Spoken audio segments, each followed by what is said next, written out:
Oh, that's fantastic. Okay, well, alrighty, here it goes. Alrighty, welcome everyone to another edition of One Plus One, your place for inconvenient truth-telling and myth-busting. On this special edition of One Plus One, I'll be moderating a debate about China and the Uighur situation that's been dominating much of the corporate state media and even left-leaning news. Before I introduce my three guests, I just want to say some very important and vital messages when it comes to when it comes to China and how supposedly indie left media has been covering Chinese topics, and why I'm hosting a debate on China and the supposed persecution or genocide of the Uyghurs. Now, it may be new information to some, or it's simply a major information that some people are just glossing over, that much of the left is glossing over when it comes to China. And we are seeing a growing rift in the left. Now, during the Obama years, President Obama at the time and the Secretary of State, Hillary Clinton, announced in Australia and quietly to the press and in secret and not so secret documents that there would be a pivot to Asia. What this spells out is the US and its allies are building up its military and sending its military to encircle China, not only to intimidate the vastly rising economic superpower, but also to send a message to China that we, the Western world, are top dogs and you better be an obedient client state or simply stay in your place and don't you dare exert your economic power and influence. For more on this and the grave implications, what this means for humanity, I can't recommend enough John Pilger's superb documentary, The Coming War on China. And an unspoken part of the pivot to Asia and this new Cold War on China that's being launched by the US, Britain, Canada, Australia, New Zealand, and EU member NATO states, which will lead to not only and the problem with this is that this could lead to not only a nuclear war by accident, but it's driving an unnecessary wedge between China and its neighbors and much of the region of Asia and also the Western capitalist world, which is trying to also divide China from within, divide and conquer. This leads us to the topic of Hong Kong, which we won't be discussing today, but yeah, this leads us to Hong Kong and also the situation in the Xijian region of China, where the unique Muslim population known as the Uyghurs live. Now, much of the civil unrest and the supposed people power movements in Hong Kong have been funded by the National Endowment of Democracy, which is a CIA front group. There are legitimate grievances in Hong Kong, which must be settled amicably between Hong Kong and mainland China. But what kicked off the protests wasn't some noble fight for democratic reforms, but sorry about that. What kicked off the protest wasn't some noble fight for democratic reforms, which the NED operatives and rival oligarchs co-opting the protest would have us believe.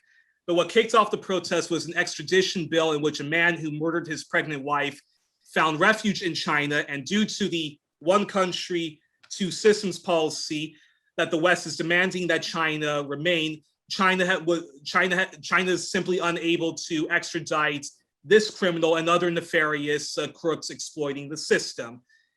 And we simply can't get behind, us on the left simply can't get behind a movement posing as something populist or progressive, but really as a front for Western imperialists, which the NED is undoubtedly part of. And now on to the topic at hand, which is China and its relation with its Muslim population known as Uyghurs. I feel that this too is also part of the pivot to Asia and an efforts to balkanize China. There have been accusations that China is not only persecuting its Muslim population, but is committing genocide, sending Muslims to concentration camps and committing various acts of cultural genocide. Much of the debate tonight will be around whether this is true, whether these allegations are half-truths being weaponized to further drive a war to China, or is China actually even being subjected to full-on fake news machine launched by the Western powers to be. This is creating a rift on the left. There are some on the left who don't want a new Cold War with China, but have been saying vaguely have been saying vaguely that some sort of action needs to be launched against China. And there has and there are also those who believe that us on the left have been too soft on China, that we're overlooking human rights abuses and China's quest for economic domination, and that we're overlooking abuse of Chinese workers and so forth. But anywho, this is what our debate is going to be about tonight. And I'm using too much time, so let me get into it. I do have a closing statement on this, but let's launch this debate. So without further ado, my guests are Morgana Adby, who is a journalism student based in Vancouver Island, Canada. Her work, she's had work published on the Canada Files, but due to a disagreement over the topic of China and its treatment of the Uighur people, she's no longer associated with the Canada Files. And I hope and Morgana, before I continue, am I mischaracterizing you at all by any chance? No. Okay. I also have a blurb on me that people can read if they want for more information. Okay, perfect. It's not that interesting. I'm not. My other two guests is Omar Latif. Omar is a trade unionist activist. He's a member of the Canadian Peace Congress, is also a member of the Communist Party of Canada, and he's been invited on many panels to push back against this dominant narrative that there is an active genocide taking place in Xijian. And he also went independently to the region to find out for himself whether there was any whether there's any truth to any of these allegations. And my final guest is Fiona Sim. And 1 moment, let me just get my notes on you, Fiona. Oh gosh, wait 1 second. Yes, and Fiona is a student of anthropology and media at the University of London, and she and her colleagues have had work published at Xijian, and for 4 years she's been compiling resources pushing back against the Uighur genocide narrative that we are that we've been hearing so much about.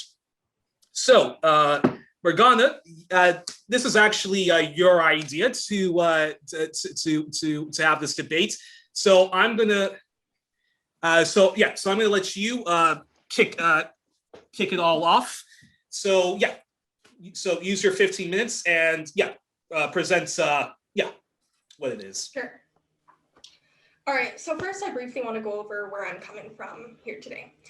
As mentioned, I'm a Canadian student reporter, but I'm also a legal studies student. I am extremely interested in how we can make rules to keep each other safe on a global scale, despite barriers like a lack of legitimacy without state submission to said rules. I am also extremely interested in how law can lead to bad outcomes from alternative perspectives, particularly like alternative fields. As this is a very technical field that I'm in, these boundaries of knowing where things can and do go wrong is so critical. I think we see this in North America, and I think we see this in China. As noted, I used to be a reporter at the Canada Files. I love volunteering with the team there.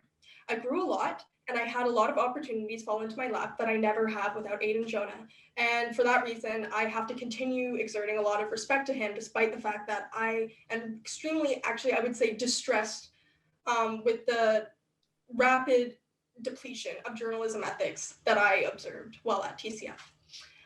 Big yikes on reporting on the Uighurs, basically. It got very bad, and I will give examples of that following. Not only was Jonah totally fine with allowing stories which unquestionably regurgitate Beijing talking points, which frankly is poor practice for any critical publication, especially one that claims to be anti-imperialist, but he also told me that he would not print a rebuttal of mine. This speaks to the primary concern that I have, and this is why I really wanted to ensure that it was all media people here today. I'm not interested in having like some sort of debate with a bunch of pundits and political operators on the nitty-gritty of like, did this really happen, blah, blah, blah, blah. Like, obviously those facts need to be grounded here, but I think that it's really important that like we talk about this as media people, because how we go about it, the methodology of which we address situations where information is coming out in a very non-transparent and opaque way, we have a priority and we have a responsibility to not do what I'm about to say. Sensationalism is prioritized. Here, it was totally any sort of careful consideration and empathy, which this publication that I volunteered for would have extended to any Muslim minority group in Canada, was absent. I believe that if we were talking about the Patriot Act, it would have been treated completely differently. And I believe that it came from an ideological position, which made it so that the methodology of the work we were doing was corrupted. And I think that's extremely concerning. At the same time, Jonah would not take the bait for me to sensationalize our disagreement on this. So that's kind of weird, right? He tries to make it sensationalized by basically making it so that all of the things that are published are just basically saying Western media bad, Western media lying to you, and galvanizing basically the readers to like only trust them and only believe that they have the information, and basically narrow the mind of the readers. It's quite problematic. And so like when that happens, I think, okay, we're trying to sensationalize here. We got a good thing going. But he would not take the bait to be here today. Instead, I'm here with you. This leads me to believe that either he does not want to be bothered with the cognitive dissonance, or simply knows it's a waste of time because he's got a good thing going. It does not matter either way, or even if my assessment is completely off, frankly. This specific mechanism of sensationaling how much the West is dishonest while shying away from engaging with any of the nitty-gritty details, which I said I don't really want to do, but you know what, let's do it, because that's also part of like what we need to do to engage with the details. When I say I don't want to get into the nitty gritty, I mean like I don't want to get into the weeds with that. Like I don't think that like I am qualified, frankly, to go through each of the calculations that were made and explain to you exactly why the calculations that were made were correct. Although I do attempt to do that to some extent with the knowledge that I do have lower in my document that I sent to the other panelists. And you're like welcome to look at that and like see if there's any problems with my assessments of stuff. But I think that like it's more important to get into the nitty gritty of like what this discourse is going to look like, because I think we need to really think about the implications. It can be extremely harmful for well-meaning audiences that take these ideas and they run with them into conspiracy theory territory and no longer trust credible reports simply because they are in a situation where they feel they are unable to. I'm so sorry, my dog is barking. Do you mind if I quickly go grab her? I'm so sorry. Can you pause real quick? Sure. No problem. Okay, I'm pausing my timer. I'm at 4 minutes. I'll be right back in 20 seconds. Okay, no problem. Okay, while we're waiting for Morgana, I just also want to remind people, please do share 1+1 widely. I would really like. Oh, never mind. Morgana's back. Thank you for your patience. Morgana, before you go any further, now obviously Aidan is not here to defend himself. You can cut that out if you want. We can just continue. Yeah. Aidan's not here to defend himself, but I do know, and you already did explain when I first invited you on the show. About your disagreement, the editorial disagreements you had with Aidan, but so maybe just in the interest of time, if you want to read out your article on on the Uighurs, what your finding was, feel free. Yeah, I'm getting to that. Okay. Yeah, I'm getting to that. Okay. Yeah. Like I say, you can cut that out if you want. Feel welcome to edit out if you don't feel it's appropriate. I'm just going to continue. Go ahead. Thank you. Okay. So we don't want to talk about do we want to talk about the problems that I had with William Deere's articles as examples or no? I think I have a separate section addressing specifically what I have, the concerns I have with other panelists' writing. I want to be very clear. The reason I want to reference this explicitly to be quite transparent with everyone is because I want to be really clear when I'm talking about trends that I'm concerned about generally and when I'm talking about the work of Fiona and Omar, because I don't want to be saying like, oh, this is well, Morgana, don't worry about it. Just focus on your presentation on what your article, which didn't get published, was on. Just present your findings. If you can. Also, you're aware that article was never written, right? Yeah, pre-written. Just No, the research was done, but the article was not written. That does not exist. Okay, well, just present your presentation with whatever was your findings on on the Uyghur things. Don't worry about Omar and and Fiona, because afterwards Omar is going to present his presentation, his trips, and Fiona will either present her whatever remarks that she has prepared, or she'll already start debating with you on your presentation on the Uyghurs. So to be clear, you want me to just move on to the factual findings and not discuss any of the examples that I have a problem with in media? May I? No, yeah, because I think that's a different topic. So yeah, I specifically said to you that that was what I wanted to talk about, the media. May I make a suggestion? Go ahead, Omar. My understanding is, I might be wrong, that this particular program is going to be watched by many people in Europe because it is based in Belgium. And an international audience, yeah. Okay, even an international audience. And so the international audience might not know all the ins and outs about Canada Files and William Dare, whatever.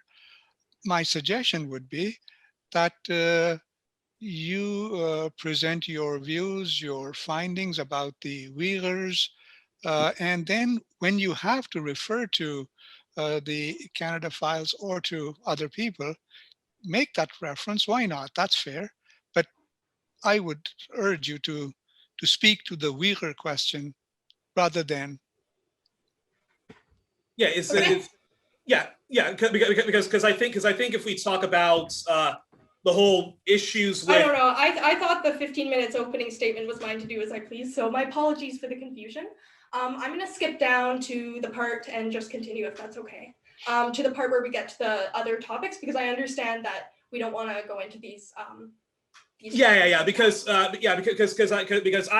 I just think if we go into and I'm not at all belittling what happens with Canada Files, but I just find that's, to be clear, the reason why I'm pointing to it is because it's an example of a trend that I'm concerned with. Like I say, it's just an example. It's totally okay if we don't want to go over examples. I'll just continue with the next thing. I totally hear you. I understand. Okay, well, all right, anywho, all right, so, okay, you know what, we'll do this, because I just don't want us to get too derailed. Okay, just say your words, your examples, but then go on into the situation with the Uyghurs, what your finding was, and then let's proceed from there. Is that okay? Yeah. Okay, all right, so go ahead, Morgana. The floor is yours. Okay, thank you. All right, so I'm approaching this discussion with a couple of assumptions. If any of the other panelists disagree on if one of these is acceptable, please make that known as soon as possible so that we can address it at some point before we move on, before we have to engage with it, because it probably will be a stopping point about what set of facts we can agree with. That's what the chat's for, and that's what the chat box is for. So no problem. I think we can all agree on this set of facts. There has been significant investment into security in the Xijian region. There has also been significant investment into monitoring the communications of Uyghurs, specifically online. Uyghur people have restricted political freedoms due to the historic perception of them as a threat. Uyghurs are in vocational training centers and are often there because of coercive forces. When I say coercive forces, I mean it in a very broad, tense sort of way. That's why it's on the list of things we can agree with. We would say that, I think a lot of people, particularly Omar with the Canadian Communist Party, I think those people would probably recognize that even regular wage working has some coercive element. So I think we can all agree that there is some extent of a coercive element here. I think we can also all agree that there is a lot of testimony from people who have attended these vocational centers, public now, The testimony should always be taken with a grain of salt, given that they may be under coercion from any of the big powers involved and whatever material circumstances surround that person. Irregardless, these people should be treated with dignity, whether they are honest or not. China has a history of degrading women's rights to control her reproductive activity. Now, I understand that this might be something that is in contention, so if so, we can put it into the disagree set of facts. I believe that we disagree on the following set of facts, therefore we should address them at some point. I am willing to cede all of these points for the goal of having an effective discussion, as I discussed with you prior to this conversation. I am absolutely willing to cede a lot of the factual information because I think that our response and our responsibility as media people is more or less the same, regardless of if I give a very charitable reading to China or if I give a very uncharitable reading to China. So just, again, these are the things that we're going to disagree on. I maintain that a large number of Uyghurs have been forced to enter these internment camps. I do not claim a specific number due to a lack of clarity. I think the 1 million estimate is fair based on what experts in these numbers are saying, but that said, it's an estimate, right? Unfortunately, China is not releasing these numbers transparently, so international onlookers can't be positive of the number. We just can't know. However, there is sufficient evidence that even if these vocational centers are attended voluntarily, this is effectively enforced by the Uyghurs' material situation and historical fault lines, cultural inequities, etc.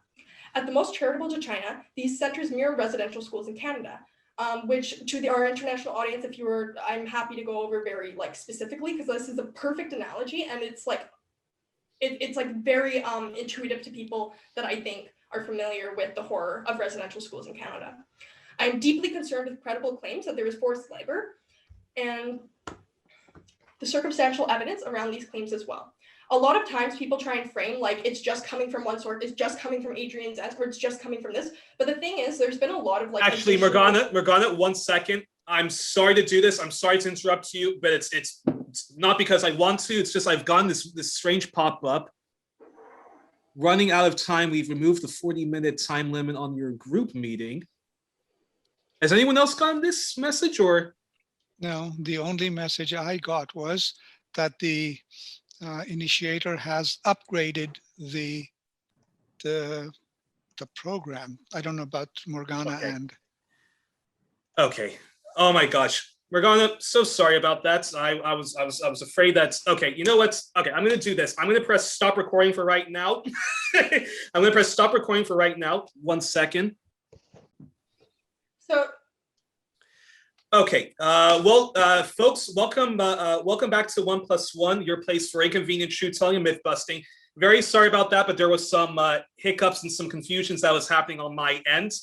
But we're going to redo this debates that we're going to be having about China and the Uyghurs. So Morgana, if you'd like to start from scratch, Sure. feel free to go ahead. Fair enough.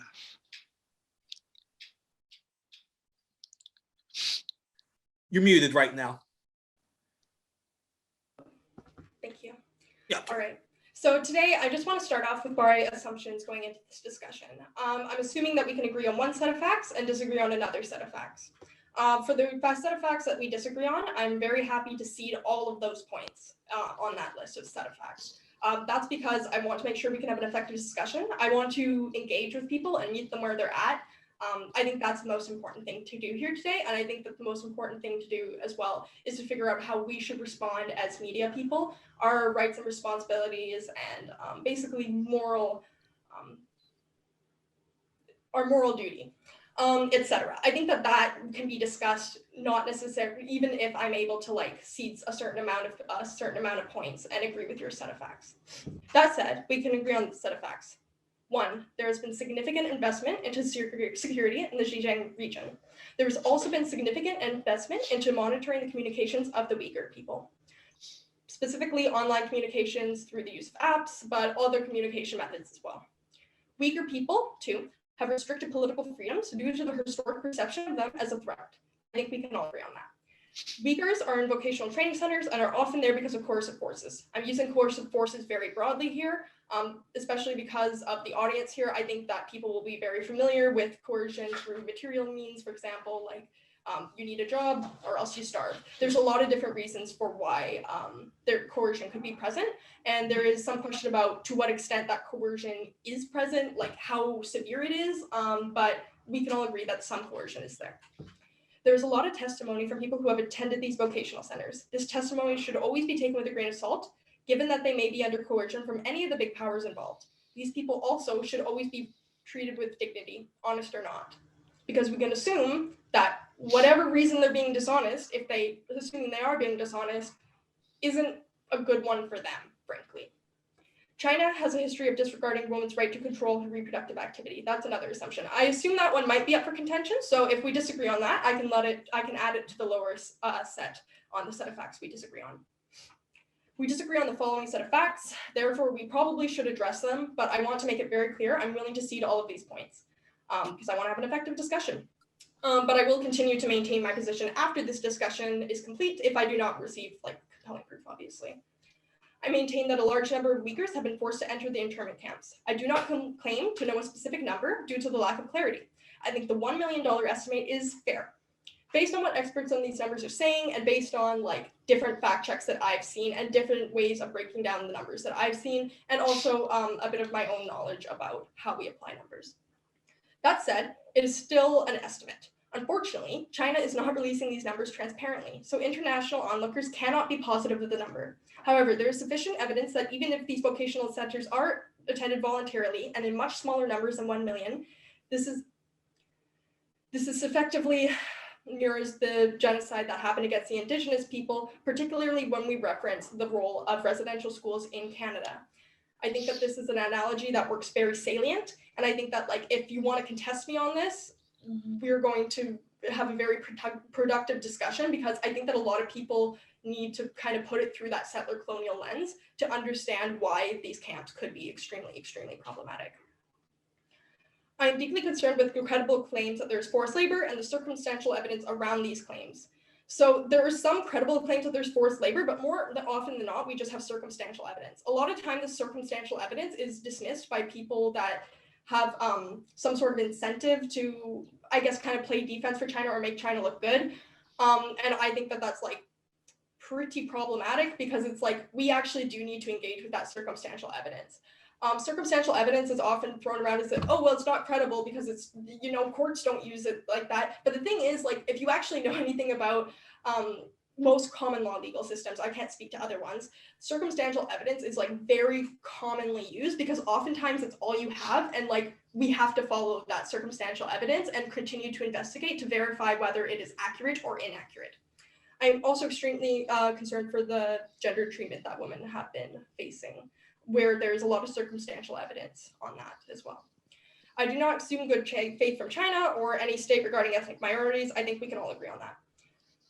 We can all agree that. I think that that's something we disagree on. I place some trust in the reports which Omar and Fiona might say are frivolous, specifically the claims coming out of the US State Department and other intelligence agencies.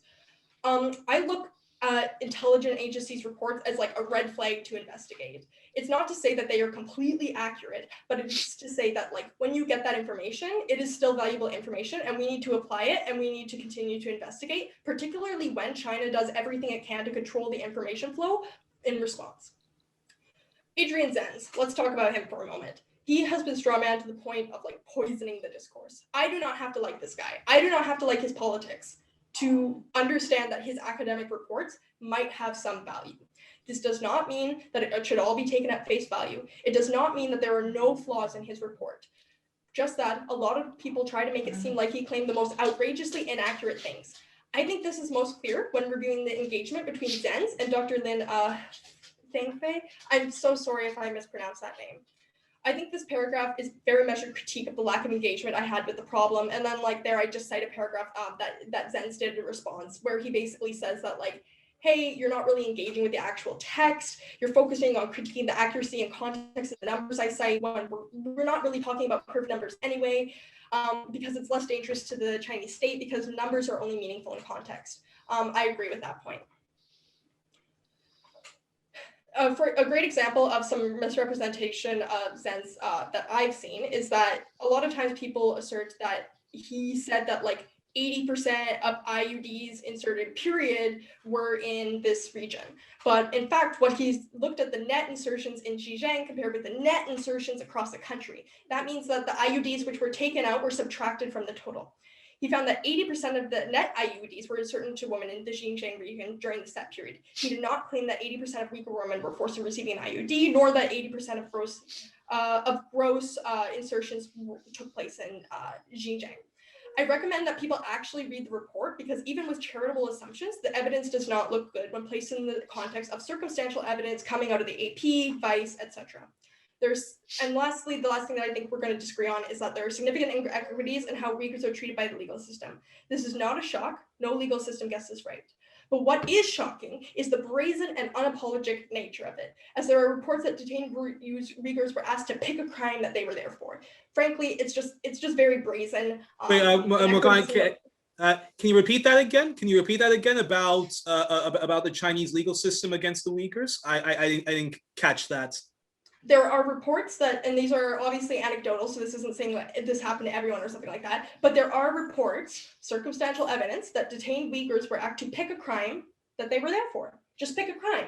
You're already detained. Why are you here? Why are you guilty? And to me, that is something that I have seen actually like in Black America. That's something that I've seen in Canada with the treatment of Indigenous people, going back to that. This is just, frankly, a huge red flag in terms of like inequities in the legal system. Some other premises that I approach this conversation with. It would be pretty weird if Uyghurs were not facing any oppression as a class, considering the amount of security and reports. For that to be true, there would have to be a lot of fake reports, and it would have to be a lot like if the Patriot Act was actually equitable in China, which I just don't believe that China can pull off, nor do I believe that any current nation could pull off. Premise. States' messaging should always be taken with a grain of salt, but it always has value. This again references the intelligence reports and other sorts of messaging on that. We must compare and contrast pieces of evidence to ever figure out what a state is being truthful, slanting, or lying about. This is part of the game. It's part of it. War with China is bad. It would be cool if we could normalize relations between NATO and China. I'm all for multilateral relations. If we could wake up tomorrow and we all became compatible allies, love it. But both sides have contentions, and the deep divide between NATO and China cannot be resolved by media ignoring those contentions and just getting upset at Western media for like criticizing China. I don't think that solves anything. Another premise I approach this conversation with is that the US does probably want to stoke divisions with China, just as China wants to stoke divisions in the USA. A great example of this is like the China criticizing the treatment of Black Americans in the USA. But like really, does the Beijing government really have that much pro-Black sentiment, really? I just don't know if I believe that. This point basically is total wash because we should all assume that states are just acting in their own self-interest, just keep rolling with it, because frankly, everyone wants to stoke divisions in all of their enemies. It's just part of what they're going to do, and we just have to assume that's the context. It shouldn't have any impact on how we report other than to simply acknowledge it. A country can extend some policies for the welfare of a people or a minority group while continuing discriminatory treatment. This is so critical to me, and for this, I want to again use an analogy of the treatment of Indigenous peoples in Canada. One really key thing that Canada did during like its 20th century Olympics opening ceremonies is that it would parade Indigenous people out at the ceremonies and try and almost use it as like a tourist thing, like, oh, come here, you can enrich yourself with the culture of the Indigenous people. And you know what, frankly, they were still treated like crap. And frankly, the opening ceremonies presentations wasn't even done by them. It was just, a lot of times, it wasn't even in the native language. A lot of times it was just stuff that sounded native to the person that was directing the whole ordeal, the white guy in charge. And frankly, it seems like this is very similar to a lot of the things that I'm hearing about like going there and seeing that, oh, well, everything's fine, or the idea that like, this is like a region where like China wants tourists to go and things like that. Like to me, this is very problematic. Okay. So the things that I think we need to stop doing is two. This is basically my thesis. We need to stop dehumanizing and criminalizing Uyghurs in our reporting. Instead, if we want to make a point where we're like trying to be,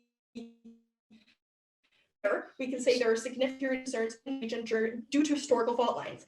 In an attempt to address this, Beijing enacted X with Y outcome. Uyghurs who are not a security threat are impacted by this in Z way. That would be a really effective way of communicating a lot of the same concerns that I hear while not having the dehumanizing and criminalizing impact. And then also like the idea that like the other problematic thing is just going hard on the Western media lies thing, because it's not like everyone is trying to start war. And frankly, I do think it's kind of cult-like. The only people who try to make you believe that you can only exclusively trust them and people that agree with them are probably doing so because they're afraid, or probably doing so because they just have an incentive to not look into it. They just don't care. So instead of trying to like go really hard on Western media and like just assume lies and bad faith, a lot of the time, reporters from the West lack the immersion and context of people living within China. For that reason, we should take extra care to reference international claims with localized ones. It can be difficult to trust sources that emit some relevant information. The X source emitted Y information, and I think that makes it less credible. That's a very fair way to make the same point without having all of the problematic baggage. I think that we should all focus on, in the future, calling in our colleagues, rethinking their support media, people that engage in the problematic things that I think we need to avoid, and we really need to think about our global impact. Avoiding of war with China is a commonly stated reason for doing the reporting I find problematic. This justification completely ignores both the realist outcome and the basic principles of holding states accountable that journalism is founded on. What do you want to happen? Let's imagine Canadians or the West, whatever, like just all of the West, Western media, all of the West, all decide to listen to the idea that the genocide against the Uyghurs is just propaganda. All the people suddenly buy the story that this certain segment of media is spinning. They vote the current white men out and put anti-imperialist white men in. Now what? Just let China vibe? Don't bother investigating? No worries? China's just managing terrorists, no big deal. I don't think that's acceptable. I think we have to keep looking, and I don't think that we can just back down because we're worried about escalating. I think that it's true that we need to be very careful not to escalate, and we need to be very careful not to demonize China, especially with the rise of xenophobia, like obviously, right? Like we don't want to demonize, but we need to be very realistic about what the impact of this state is doing, and we need to think about the implications for what we're doing, rather than just being critical, because being critical is great, but like we need to think about the outcome too. We can't just say, oh, this is like a problematic reporting in the West, therefore I'm going to do an even more problematic reporting. It doesn't make sense to me, and it's not productive for the discourse. Okay, with that said, part 4 includes all of the sources of information I approached this discussion with. I'm not going to go over every single thing because I don't think it's super important, but I do break down all of the common talking points that I think are relevant to this discussion. Specifically, like I explain where these numbers come from, because I think that's really important, because it's not just this number is this, therefore bad, wrong, right, wrong. Like, what does this number mean? We need to actually look at it. For example, the 1 million Uyghur estimate number. I have a very good, very comprehensive overview, I think, of why I think that like this is a fair estimate.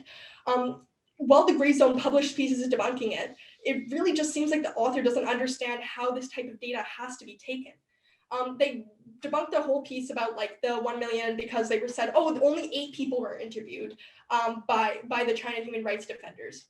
Yes, a small sample size is not indicative that it is not representative.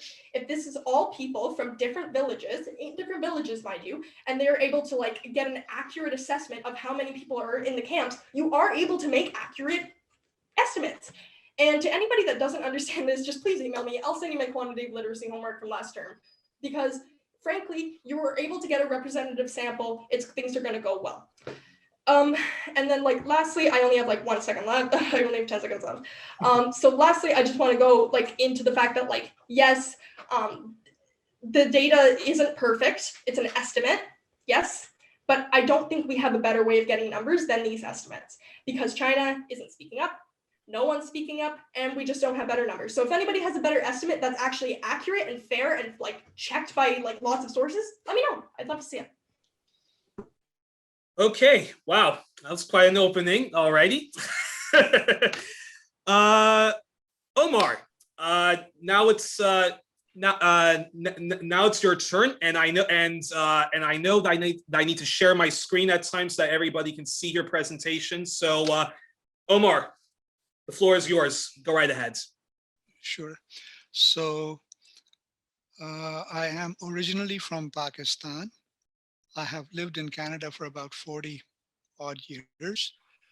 I am a member of the Communist Party of Canada. I am not a member of the Canadian Peace Congress, though I follow them very. My apologies. Carefully. My apologies. No. So, yeah. Shall I wait for Fiona to come back? For Morgana to come back? Sure. Here she is. Yeah. Okay. Great.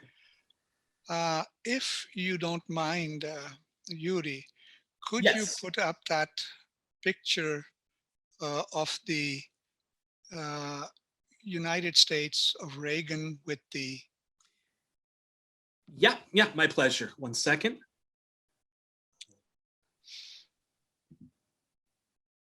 Screen. One moment.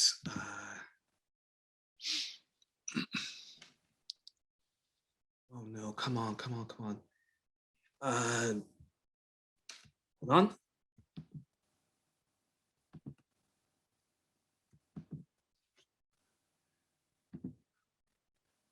Okay, can everybody see my screen right now? Sure, I can. Morgana and Fiona as well? Right. Okay, So, and speaking of the devil, that's exactly the photo that she wanted, Omar. So yeah, go ahead, okay, Omar. right. So where does the problem start with? I am personally witness to, but everybody knows that the United States supported the Mujahideen, the misogynist, the reactionary Mujahideen, and there is the picture of Ronald Reagan meeting with them, and he called them that they were like the founding fathers of the United States. The picture below is of George Bush standing with the leadership of the World Uighur organization. This picture, I would never ever see a picture like this of a US president with, let us say, the Palestinians, let us say with Nicaraguans, with Cubans, or anybody. This picture symbolizes that the United States supports the World Uyghur Federation. The East Turkestan Islamic movement, ETIM, it was founded in the late 90s. It wants to set up an Islamic caliphate in Xinjiang. It comes out of extremist terrorist elements, some of them who were based in Pakistan. It was formed in the late 1990s. China at that time declared it to be a terrorist organization, as did the United Nations. The US did not. Only after the attacks on the United States in September 2001 on the Twin Towers did they agree to list the ETIM as a terrorist organization. And just before the Trump administration left office, Mike Pompeo, on October the 20th last year, revoked that categorization of them being a terrorist organization. Why did I bring this up? Because China says that its security measures and etc. has to do with the terrorist activities of ETIM. If I could just now go to my speech, which is hidden uh, by this. So, Okay, stop sharing now. yes, please. Okay. Okay. Here we are. Few had heard of Xinjiang or the Uyghurs till a few years ago. Beginning with 2018, there can't be many who have not heard of the Uyghurs. Below are some of the main accusations originating mainly in the West against China in relation to Uyghurs and my view on them. Genocide. Gens is people or race. Side is death or killing. Is China inflicting genocide on the Uyghurs of Xinjiang, like that of the indigenous peoples by settler colonialists, of Jews by Nazi Germany, or of 500,000 to 1 million communists, mainly of Chinese ethnicity by right-wing generals supported by the US in 1965? According to statistics from Xinjiang, the Uyghur population grew from 10.17 million people to 12.7 million from 2010 to 2018. That's an increase of 2.5 million, 2.54 million, or 25% in 9 years. The population of Han Chinese during the same period in Xinjiang grew by 2%. However, as Morgana points out, and as the UN itself points out, the definition of genocide is broader. Not only mass killing, but it also includes acts of great suppression against a defined group or a people. And so let's look at that alleged great suppression. 1 million Uyghurs, think about it, to incarcerate them for being Uyghurs, for being Muslims would indeed be a great crime. I think the report by Ben Norton and Ajit Ray of Grey Zone really debunks where this idea arose at the United Nations by an offhand remark which was picked up by the Western media. Some Western officials put it up to 2 million, 3 million, but just stick with the 1 million for a second. The population of Ottawa, of Calgary, is 1 million people. Of Montreal City, of Manhattan, is 1.6 million people. Imagine that this number of prisoners to be taken out and to be put in incarceration camps. All of us in March saw the satellite pictures of that ship that was stuck in the Suez Canal. Remember? Satellite pictures taken by France, they were all over the social media and the media.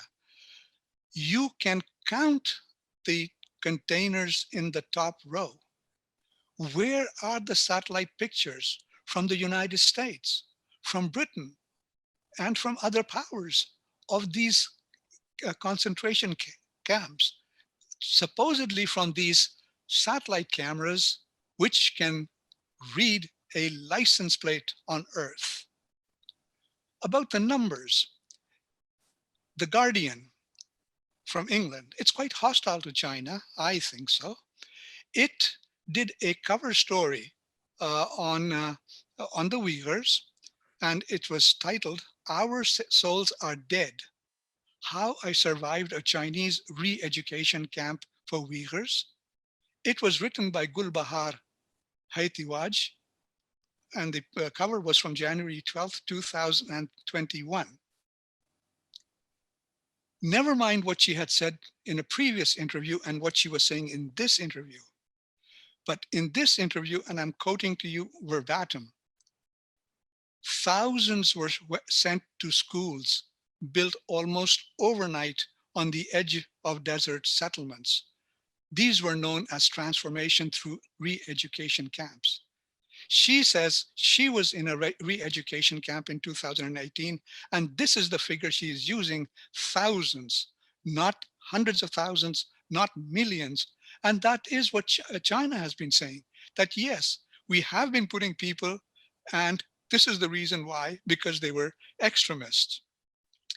This Gulbahar goes on to say, she's talking about Batanjan, a district on the outskirts of Karame. It's a small town in Xinjiang.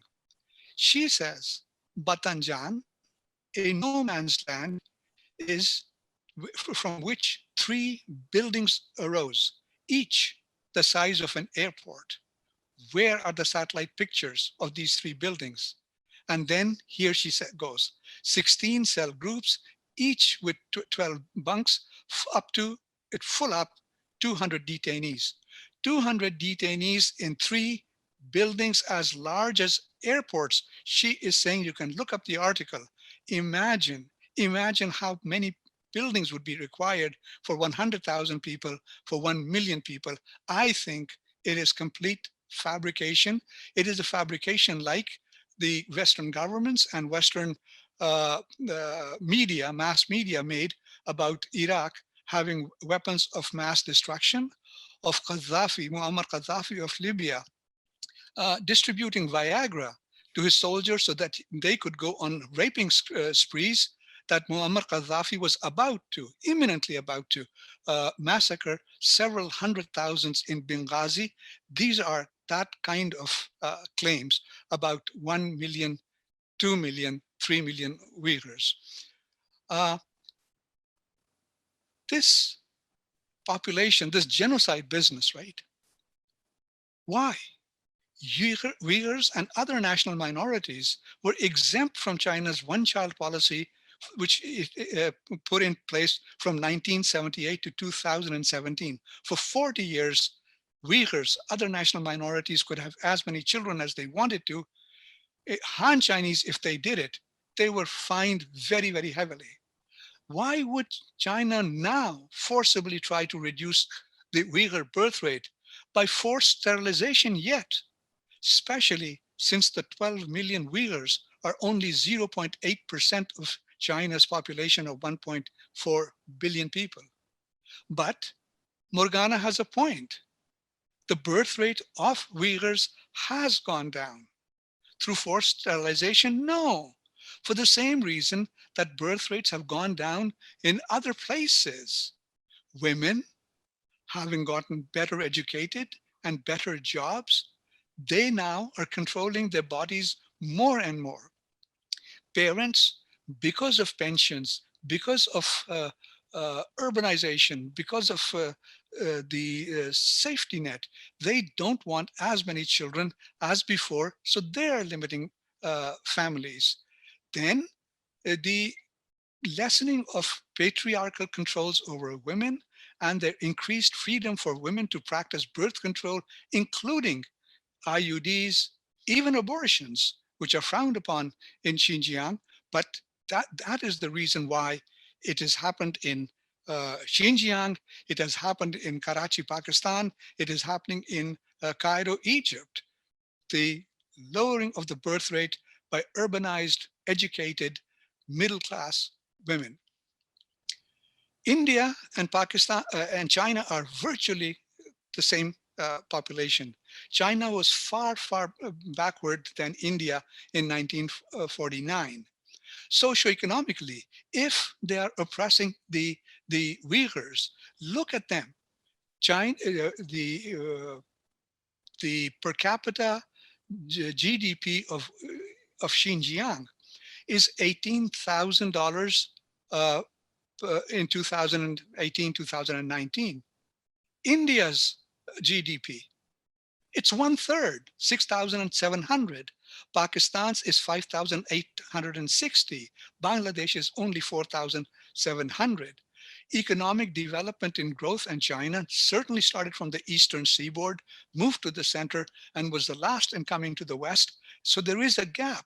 But still, with you take any category whatsoever, food intake, housing, healthcare, longevity, infant and maternal mortality rates, literacy, education, women's freedoms, infrastructure, availability of clean drinking water, sanitations in Xinjiang are far better now, and they are far better in India, Pakistan, and Bangladesh. Western mass media carries reports of China demolishing mosques. You go there. I went there. With my own eyes, I saw many, many mosques. There are 24,000 mosques in Xinjiang. People pray in them. What could China possibly gain by destroying 1 or 2 or 3 or even 10 or 20 mosques? There would be 23,900 others. Uyghurs are not allowed to fast. Tell me, how would that be even possible? I was there during the very last few days of Ramadan, and I was there for Eid itself. I didn't see anybody being force-fed. Uyghurs were eating, and during fasting hours, something you wouldn't be able to see in cities in Pakistan or Egypt because of the bloody fundamentalists who won't allow you to do these sorts of things. Uyghurs are forced to eat pork. Really? How could that be possible? With my own eyes, I saw halal meat shops. I asked restaurants if this was lamb, or it was lamb, and you can see it. And if you have this picture, I can show it to you. Yeah, one moment. Pork is definitely available in hotels and restaurants, and liquor. But because there is 40% of the population of Xinjiang is Han, and the next one. Yeah. No. One moment. No, Yes, right here, right okay, here. perfect.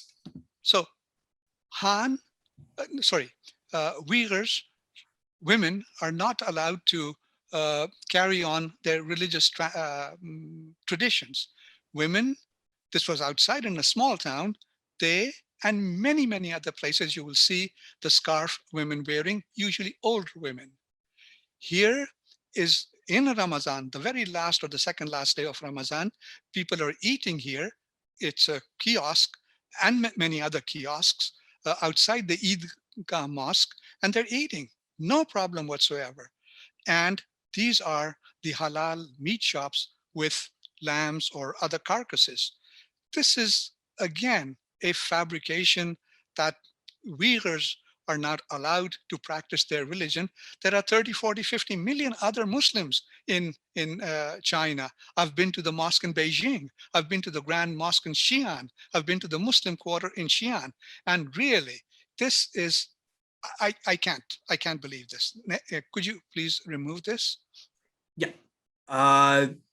Do you want me to share another photo or? No. Okay, sure. Okay, one moment.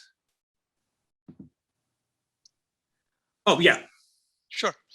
It is said in the Western media by Western governments that the Uyghur people are not allowed to speak or use their language.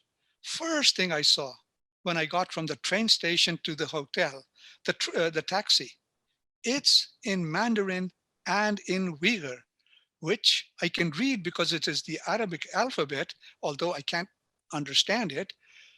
This, behind this woman and the two children here, all these buildings have the building boards in Mandarin and in Uyghur. This is the Bank of China building in either Kashgar or Urumqi, and it is in three languages: English, Mandarin, and Uyghur. The toilets in the railway station in Urumqi, it is in three languages: Mandarin, English, and Uyghur. This restaurant in Kashgar, it is in Mandarin and in Uyghur, and the gates to the old city of Kashgar, which they have completely renovated, in English and in Uyghur and Mandarin. Next, I don't know if we have any. Yes, we should have one more. Yeah. These are pictures I took. People can go and see for themselves, hear from themselves, newspapers in Uyghur, people speaking the language. Here, this three children family, this 4 children family.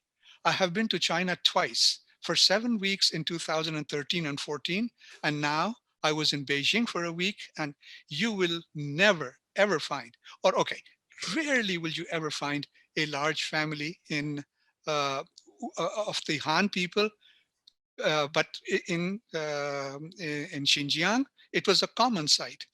Men are not allowed to have beards. They're not allowed to wear their caps, the Muslim Islamic caps. 1, 2, 3. You can go and see hundreds and hundreds of men, older men, wearing, having beards or the cap yourselves. Again, I mean, it's just blatant lying by the Western media.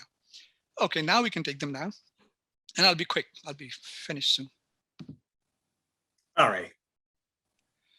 So we've gone through all of this, the language, the composition of Xinjiang is 46% Uyghur, 41% Han Chinese, 6.5% Kazakh, 4.5% Hui, 2.6% others.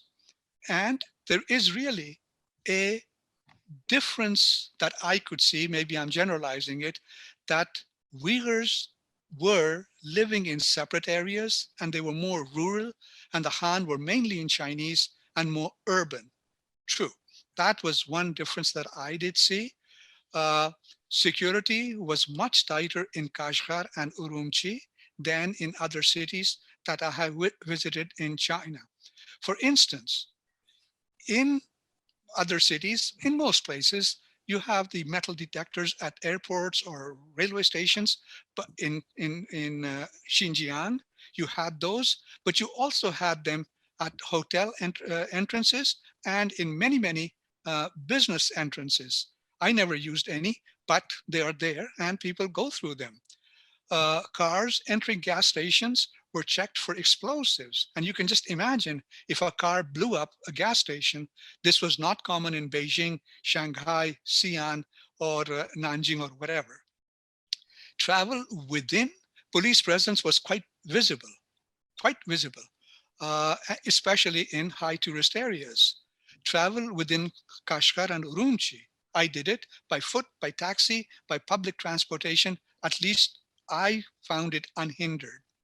Intercity travel, I took 3 out of city travels and they required special permits and there were checkpoints on highways. I asked why, and they said that because of the acts of terrorism, we want to control them, control of arms, control of extremists before they happen, and so that's why. Uh, China says it is a secular country with freedom to believe or not to believe, that facing extremism and terrorism, it took measures, administrative, educational, economic, and social to combat them, but does not discriminate, much less perpetrate violence against Uyghurs because they are Uyghurs. To counter terrorism, they have taken these. You know, we are so used to hearing China bad, communists bad, the Uyghurs being persecuted, that we start believing it. And to say this, that if the information is coming from security agencies, from the CIA, from Xijian, we must believe that some of it is true. No, absolutely not. There was no weapons of mass destruction in Iraq, absolutely none. There was no attack by the Vietnamese on on American vessels or naval boats in the Gulf of Tonkin, which the Western media and the Western governments lied that they have attacked us and now we are going to attack them openly and fully in Vietnam. The crimes of, and we must also see, where are these accusations coming from? From the United States and Canada. In the last 20 years, they have killed 1 million people in Iraq, in Afghanistan, in Libya, in Syria. Through them, Israel is killing Palestinians. Through them, Saudi Arabia is killing Yemenis. And now they want to tell us that they are champions of Muslims. Look, we Muslims might be stupid. We Muslims might be thick, but we are not that stupid. And I don't think many countries of the world are that stupid. And you will see that this charges of genocide, they are mainly in the West. The 57-member Organization of Islamic Conference, they had sent a special delegation to Xinjiang. Many delegations have gone to Xinjiang. And on March 2nd and 3rd in 2019 in Dubai, the foreign ministers of the Organization of Islamic Countries met and they say, we didn't find any problem with the Uyghurs living there. That, I think, is what my talk is all about. I saw what I saw. Anybody after COVID can go and see things for themselves. They can use their intelligence for themselves, that this is started after the pivot to Asia, when the United States moved 2/3 of its ships to the South China Sea and to the Sea of Japan, etc. The United States, NATO, they want antagonism with China. They have labeled China an enemy. And like with other enemies, they are lying about China. Thank you. Thank you, Omar, for your presentation. And last but certainly not least, Mick Sim, Fiona Sim. The floor is yours. And now, Fiona, because I don't want to keep everybody too long, and we have gone a bit over time, and that's been my fault. Do you want to do your presentation and then we do a mini debate, or do you want to already debate Morgana if you have anything to debate her about? Yeah, I'm happy to go straight into the debate portion, I guess, because I think Omar has very amply just covered sort of his points. But yeah, if you're happy for me to do so, I can sort of hit it off straight away. Okay, so debate right away then? If that's okay with everybody else. Okay, sure. I'm good. Okay. Totally fine. I just want to make sure I have a moment to reply to some of the claims that came. Yeah, you will. Statement. Okay. But obviously after Fiona speaking. Yeah. Okay. Okay. Well, I think Fiona's ready to debate. All right. So 1 second. Okay, then.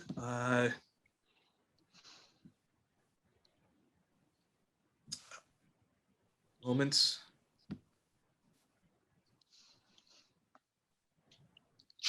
Okay. All right. So Fiona, Fiona, if you want to, if there's any points that you want to challenge or push back that you want to make on Morgana's presentation, feel free to. And Morgana, you will get the chance to respond to Fiona then.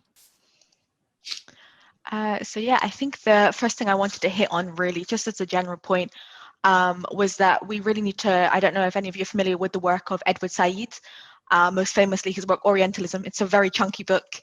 If you have time, please do go through it, because it provides a wealth of knowledge on post-colonialism, post-colonial theory, and also the understanding of the Orient, the East. And it's very relevant when it comes to China, because I did notice within that opening statement, there were various mentions of, listening to Muslims, not dehumanizing Muslims, sort of like getting a wide range of views that doesn't obviously sort of take away from the lived experiences and the testimonies of Muslims around the world. But on that point, I think it's also important to note that from a post-colonial point of view, if to use the word of Edward Said, it's very important that we recognize that through the frame of the West, through colonialism, which is not just, when we talk about the West, it is not just to demonize this group of people just for the sake of it. No, the West is it's a concept, it's a colonial project, it's an ongoing colonial project that began over 500 years ago, started with the settler colonialism across the world, the building of the British Empire, the enslavement of African peoples, the trafficking, the mass human trafficking of people across Asia, Africa, and Latin America. So when we say the West, we have to be very careful in that we recognize that this is not just a generalizing statement, but it is fact. It is just a matter of fact of the way of the world and how the powers have come to be. And thus, when we talk about the whole idea of dehumanizing Muslims and listening to Muslims, we must also recognize that how do we talk about certain groups of people? How is it that, how has colonialism been able to sustain itself for the past 5 centuries or so? And a lot of it is through the dehumanization of Muslims, but perhaps not in the way you think. There is always this idea of the perfect Muslim. What does a Muslim look like to the West? There's a very certain image that comes to mind. It will bring perhaps ideas of Islam that doesn't necessarily reflect the reality of how Islam is practiced in China, specifically in Xinjiang. They follow a very different Islamic school of thought. They follow different beliefs. So for example, with alcohol, I remember in 2017 specifically, there was an issue where CJ Warman, a well-known reporter, posted a video saying, look at this festival, you can see these Chinese guards here, they are forcing Muslim women to drink wine at a festival. You can see they're being put at gunpoint and being forced to drink alcohol. Now, any good sort of media reporter would be able to look into this video and be like, okay, hang on, you can't just take a video and put a random caption on it and expect it to be taken as fact. However, people like CJ Warman have built their careers, as have many journalists, including Adrian Zenz, out of taking images, pictures, and videos out of context and saying, this is the reality. Even though that video, for example, I don't know if I can find it, but I will link it afterwards if I can find it. Was a matter of fact, it was a wine festival. It was two aunties happily chugging, having a drinking competition between themselves. And yes, they were Muslim. And yes, they were wearing headscarves. And yes, that does not contradict anything within their religion, because in actuality, Xinjiang has been, is very famous, in fact, across all of China for having grapevines, for having vineyards and producing very fine wines that they sell not just across China, but across the whole of Asia. Now, this does not fit in with the idea of Muslims who consider alcohol to be haram, to be forbidden, to be not part of the religious culture. And again, it is things like this where we see certain images and of how Muslims are portrayed in our media in the West, of those who follow perhaps, just the Wahhabis, for example, sort of line of ideology, and we project that onto China. And we have to be very careful in how we do that, because there are Muslims, just like Christians, just like Buddhists, just like people of all faiths and religions, they all follow very, very different ideologies. They follow different denominations. And when we say that, we have to listen to these groups of Muslims who are saying that this is what's happening in Xinjiang, who exactly are we listening to? Because it doesn't necessarily mean we are listening to the representatives for all Muslims in Xinjiang. Who we are listening to are a very specific subset, specifically if they come from the West. We are listening to people who follow a different school of thought of Islam. We are listening to perhaps dissidents, correct? People who have decided to leave China, who have decided that the ideologies within China do not fit them politically or religiously, and they've decided to seek a life elsewhere that fits in line with their personal ideologies, and that's completely fine. But we have to acknowledge that that doesn't mean that's representative of the feelings of people in Xinjiang. It does not mean that the majority of the population in Xinjiang also considers things such as, for example, what Omar was saying, the wearing of beards, perhaps of headscarves. I know there was a lot of concern recently because, for example, there's a rumor that niqabs and burqas, for example, are forbidden. And in one sense, that is correct. They are forbidden, but not in the sense that we recognize it. They are forbidden in the sense that it is not the culture of Uyghur Muslims or Hui Muslims or in general Muslims within that region of China. And it is unfair and incorrect to try and transplant this idea of Islam onto China. Whether we are Muslim or not, we cannot dictate how Muslims decide to practice their faith in China. And if Muslims in China are rightfully objecting to the implanting of another culture, and there's been a lot of talk of settler colonialism and the assimilation of culture and cultural genocide even in the press, then surely we should be also concerned that there is a quote unquote, if we want to use these terms, a cultural genocide of the religious cultures that have existed in Xinjiang for multiple centuries.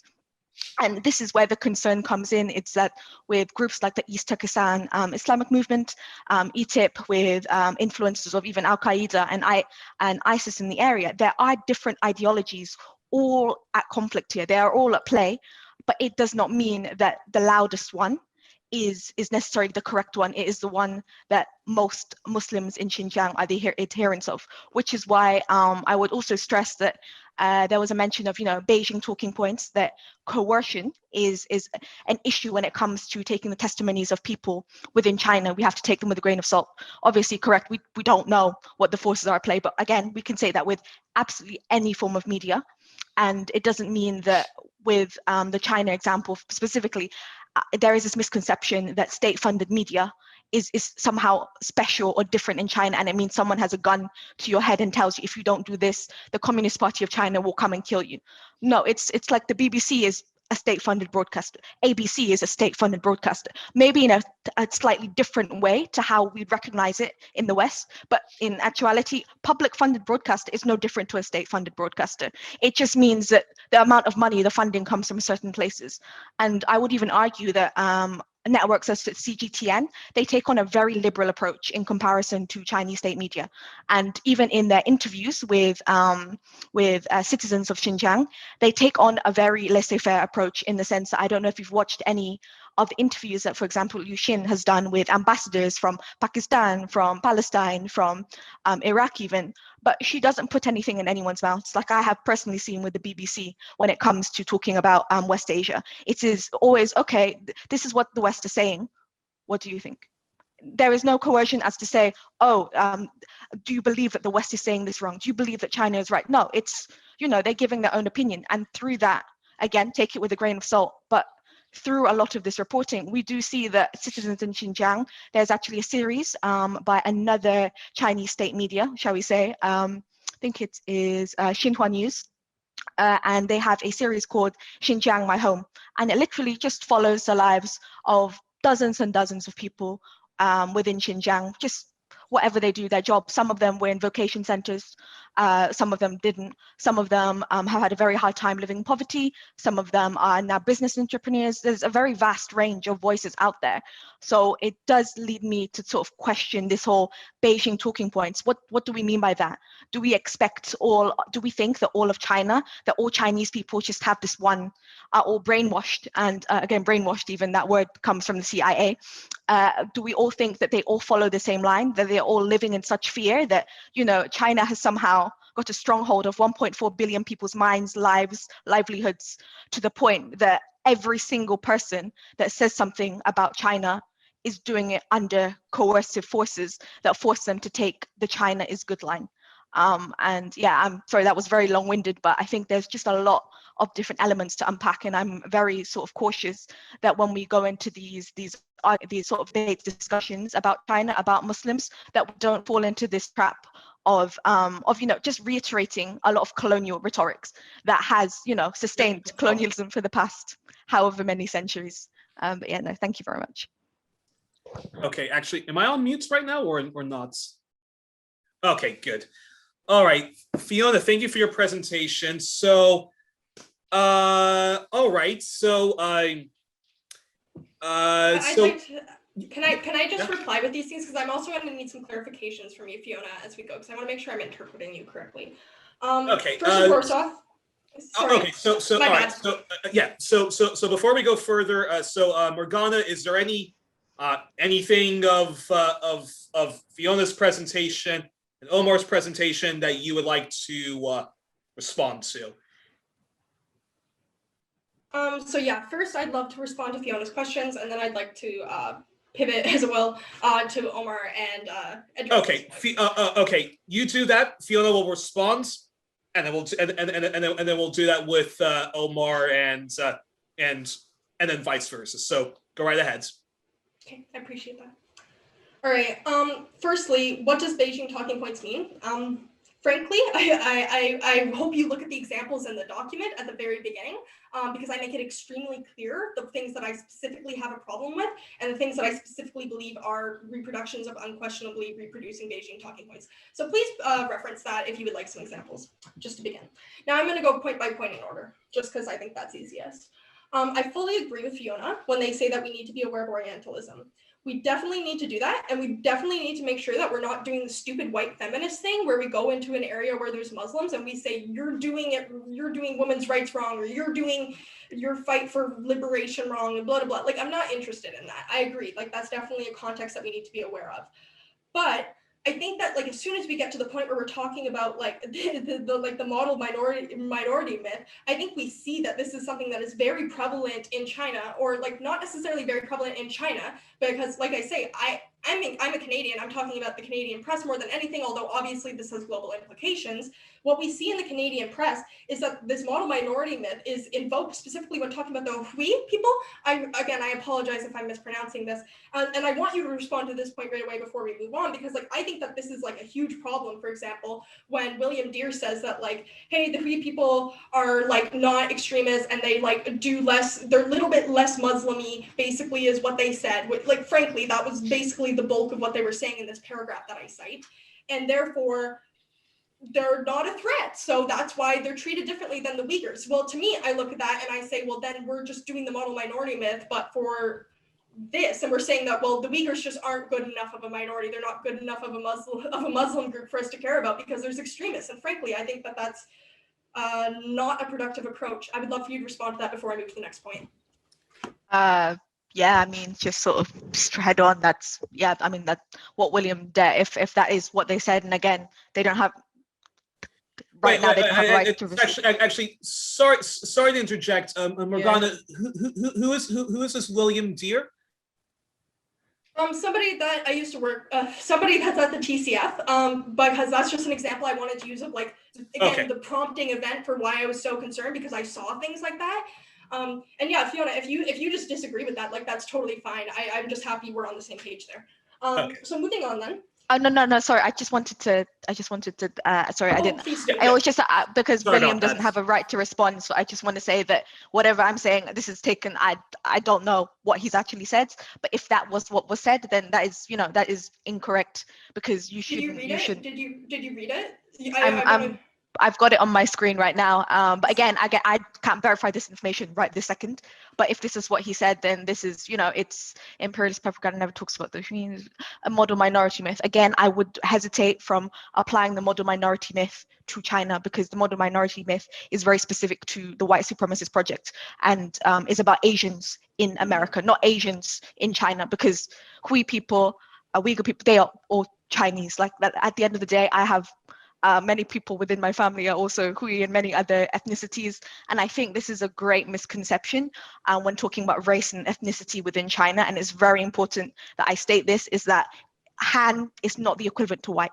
It's a false equivalence, and I completely reject it, particularly because Han is made up of so many sub-ethnicities in itself, and it was a group essentially categorized as it's all racial groups. It's a social construct. It is to label a group of people who did make up the majority of China, but it doesn't mean that cultures are all the same.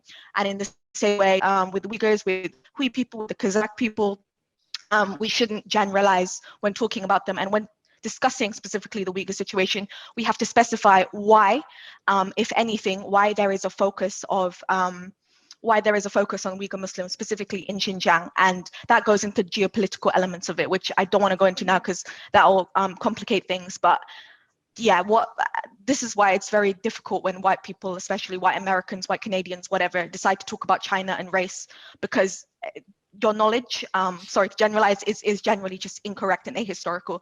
And even the notion that the Uyghur people were the first people to be in Xinjiang is completely incorrect. Like, it has always been, a diverse nation. And if anything, no, I'm not saying you did, but okay. In general, if we're talking about talking points, then a popular one is that the Uyghur people have historically got a claim to that land, and that justifies the existence of the East Turkestan independence movement and such, which just is it's ahistorical. Like, many counter arguments can be made, and again, I don't want to go into this too much right now, but yeah, thank you very much for bringing that up.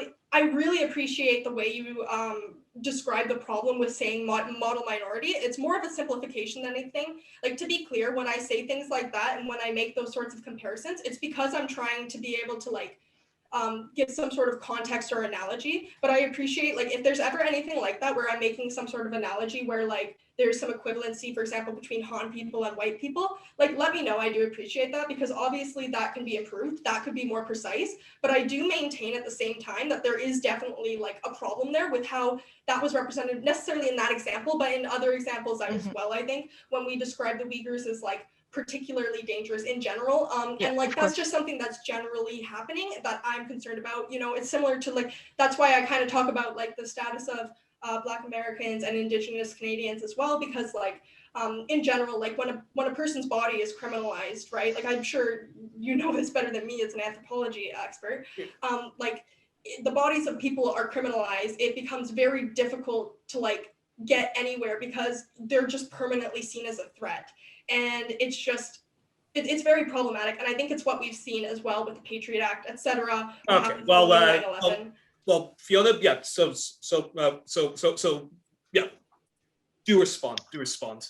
Yeah, I guess just on sort of that point, I think one issue I did take earlier with what you mentioned was, I know you don't mean it in this way, but again, this doesn't help with the rhetoric, but comparing sort of like anything that's going on in Xinjiang with the cultural genocide of indigenous people in America, because I mean, just today, the news about over 200 children's bodies being found in residential schools, like I'm very sorry, but there is no way historically, currently, or in the future that the settler colonial projects of the massacre of indigenous people can be compared at all with what's going on with in China. Even if you say that there is certain persecutions or issues in Xinjiang, that's fine.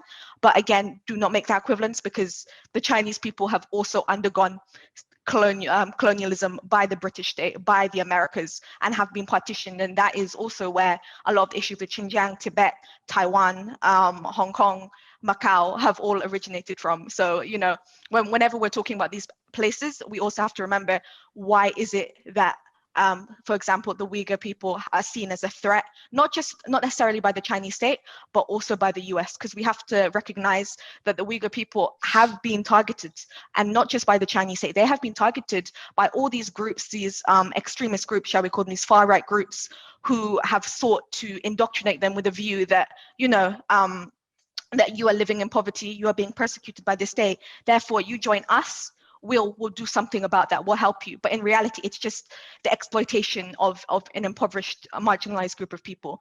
And the US has taken advantage of that, because as we all know, hopefully the US has helped to fund and create Islamic State and Al-Qaeda historically. Like, it's just facts at this point. And even Bin Laden has had links to the East Turkestan independence movement. So there is so many sort of geopolitical things going on in Xinjiang that it's never just as simple as the Chinese state is persecuting Uyghur Muslims. There's always a narrative that expands greater than that, no matter what it is we believe to be true or not true about the specifics of the situation in Xinjiang.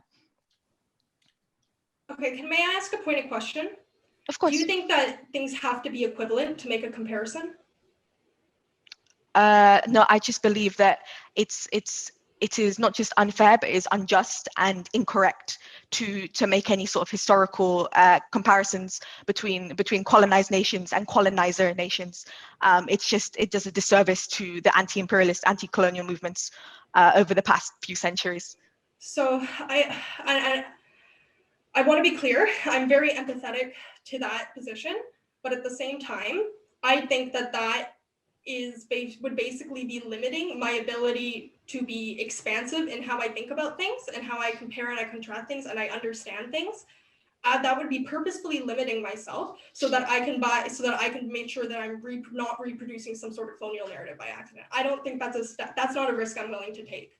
Frankly, I think that, like, if a comparison is useful to help me understand something, I'm probably going to make it, and then, as we saw in real time, adjust it if it's inappropriate. Well, I really have to respond to the three other things that they said. Okay. Yep. Okay. people saying bad things in the media are selectively chosen by the media to be spokespeople. This is kind of goes into what Fiona said about like we're choosing specific Muslims to listen to and not others. Yeah, I agree that's a problem. It's kind of crappy. That's kind of the reality of again, this is just kind of the reality of trying to make these estimates with the best information we have. Like I say, I'm not going to try and be super precise if there's something where I'm like, this is an estimate or this is something that like is like there's a lot of red flags for, because like realistically, if we're going to be able to have some sort of like contact media wise with people that are in a state where we're not able to go in there freely, well, we're going to have to end up discussing with people more that are like ready to get out, right? Like that's just kind of a reality of how this is going to work. And I think that that's true, that we need to be especially motivated to like get the more frank information about the general public. We need to be very meticulous when we're assessing academic things to make sure that they are indeed representative samples that we're using. I completely agree with that. And the thing is, like, again, this kind of goes back to the thing with like the 1 million estimate. It's kind of like, do we have a better estimate of like what's happening that's actually like completely credible and transparent and that we can fact check? I don't know. And if there is, please let me know. I would love to have it sent over to me. You want to respond before I move on to the next point? Fiona or Omar, do you want to respond? Yeah, just quickly. Is it okay if I just share my screen? Oh, Yeah, please do that. Oh, I think it says it's disabled screen sharing, but that's fine. I'm just gonna wait 1 second. Let me see if you can share it now. Ooh. Oh yeah, I can. Fantastic. What am I doing? Oh my goodness. Hang on. Stop share. I don't know what I'm sharing there. Screen two. I think it was this one. Are we looking at something that's relevant to the point that I just said, yes, or should I run through and then we can go back? Is what I'm wondering. Yeah, no, it's just hopefully you can see. So this is just this is a reporting by the Global Times. Yes. Yeah. So everyone can see Fiona's screen, right? Hopefully. Okay. I can. Omar, you can, and Morgana, can you? Okay. Go ahead, Fiona. Okay, so obviously, yes, this is Chinese state media, but this is like a letter. And I mean, personally, unless you can, there's an English translation of a letter that was written by 100 religious scholars and academics.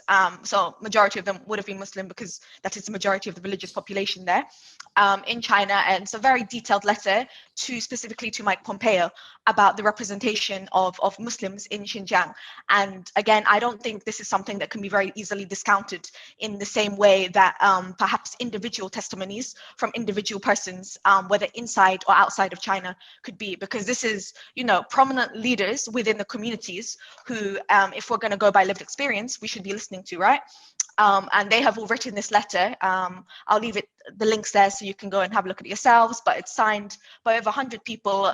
And it's basically them saying that, by misrepresenting Uyghur culture and misrepresenting Xinjiang in this way, you're not helping. Like you're actually degrading us. You're actually dehumanizing us and doing the very thing that, as you said there's no transparency for information China. It's simply not true. Over 1,000 delegations have actually visited Xinjiang on an official capacity, as well as on independent journalists. The BBC were even invited. There was a whole documentary type thing they did. But however, the EU and the US have explicitly denied invitations to go and visit Xinjiang on an official capacity. Now, I don't think it's unfair for China to not let some random person just go and see all of their, their internal state systems, just like it would just be very strange for some random Chinese person to come to the UK and demand to see the state of all the prisons. Like it just wouldn't happen. And in the same way, it will not happen the other way around. However, these attempts have been made to try and liaise with multiple delegations from the EU and from the US, but they have been rejected. So in that sort of circumstance, what is China to do about that lack of transparency when the other side is not participating? It is a two-way street after all. So I just want to emphasize that these voices, they are there, they are speaking out. It's just a case of who is listening. And I don't think it's a stretch to say that there are many sort of people ideologically in the West who are refusing to listen because they know that what fits their narrative isn't necessarily the reality of what's going on there. Again, whatever it may be, I'm just saying that, it's categorically untrue that there is an issue with getting information out of Xinjiang. Perhaps not the numbers of people in camps or whatever, but again, when you're saying concentration camps, which is specifically the language being used, 1 million people in internment concentration camps, which do not exist. What exists are vocational training centers. Then how can the state provide information for camps which on paper do not exist? You may argue that this is a matter of, of words, of bureaucracy, but at the end of the day, if someone were to come to the UK and say, hello, we want information on all your 100 concentration camps to mean prisons, the UK would not conform, the US would not conform. So in the same way, we need to, I think, on a geopolitical level, we can't expect of China what China cannot expect out of Western countries, for example. But yeah, thank you for that. May I add something to Yeah. what Fiona said? The BBC,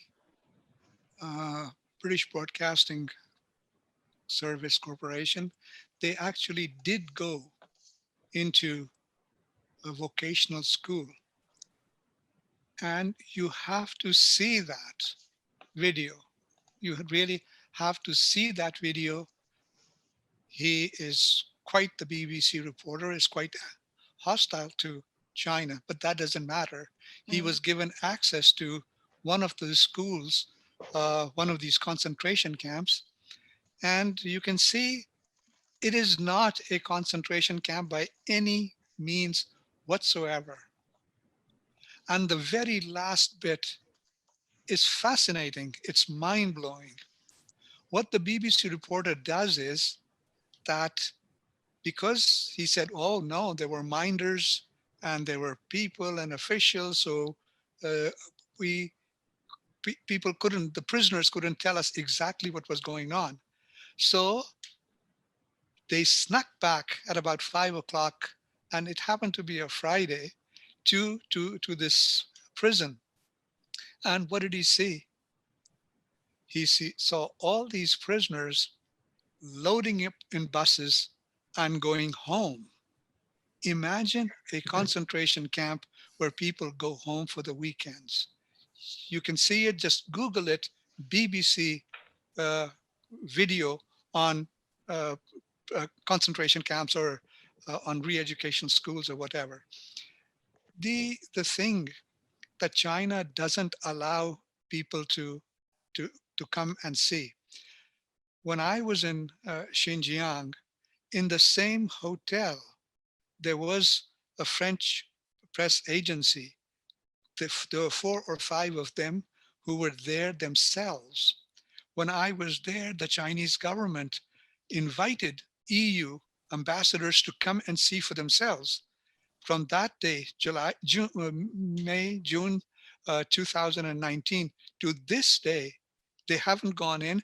And just a couple of months ago, one of the Chinese foreign ministers, he was in Europe meeting with EU people, and he said to get EU delegates or EU representatives to go and see Xinjiang is like drawing teeth. So it's not true that China doesn't allow people. It does, and many people have gone. It's the Western countries which don't do it. All right.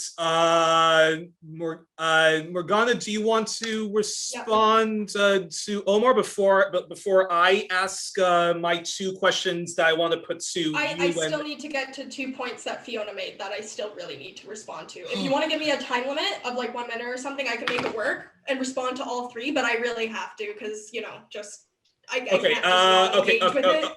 Okay. Morgana, 2 minutes because time is getting.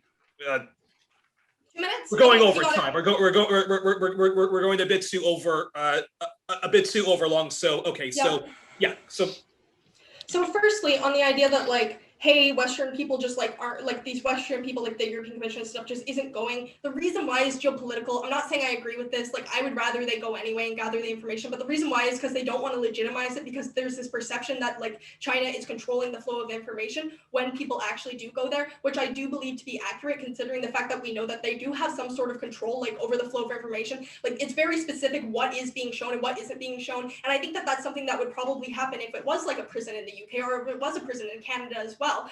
And I think that we see that when there's documentaries on prisons in the UK and Canada, and things actually look totally chill a lot of the time, when like sometimes they're not. Like you won't see prison guards doing malpractice while like during a documentary on like a prison in Canada, right? But at the same time, like you're going to like be able to like find out those things by getting more information, seeing like the documentary. Maybe things seem a little sus, maybe there's some testimony from a woman in the prison or something like that, and then you follow up, then you find the documents, then you follow the money, then you do all of this. Okay, getting into the last 2 points. I agree that state-funded broadcasts are useful, and if you look into my sources, I try and use them whenever they were available in English. I like made a really good effort to do that, and also to like triangulate and compare. I think that it's really important that we look at the two and see where the discrepancies are, because that's how we're going to be able to see where the possible misrepresentation is. And then like also, okay, and then also just more generally, I want to quickly get to the fact that like Omar's claims about like what he saw, like with all due respect, I think that information is incredibly valuable, and we do need to send people there, and we do need to keep doing that, especially because when you see how people that are actually thriving in that community are doing, you're going to be able to get a better idea of the whole context, right? Kind of like what Fiona was talking about, making sure we're getting all the voices, not just selective few. And I think that that's really important, but at the same time, you're going to run into a barrier where there is a control over the information that you are going to be able to see with your eyeballs when you come visit as a foreigner. That's a reality. So that needs to be kept in mind as well. We can't just say, okay, the people that came here say everything's fine, so it's fine. That's it. Okay. Perhaps Omar might want to respond to that one, because I think it's more direct. Sure. I don't like this, that Western people do this, or the Uighur people are like that. These are really very, very broad generalizations. Western people are divided between imperialists, between the capitalist class and the rest of us. And many of us do get confused by what the capitalist class and the capitalist media is telling us, but there is no Western people as such. I don't, and similarly, there is no Uighur people as such. As to personal visits, yeah, I've been to the States 7, 8, 9 times. I've been to Cuba 7 or 8 or 9 times, and you can only see so much.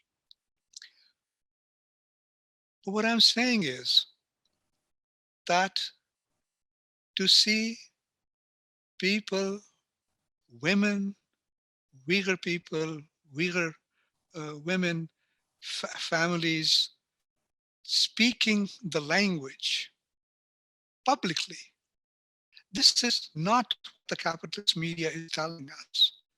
To see with your own eyes signs in Uighur and in Mandarin on buildings, to see with your own eyes newspapers in Uighur, that's not something that I am doing a talking point for Beijing.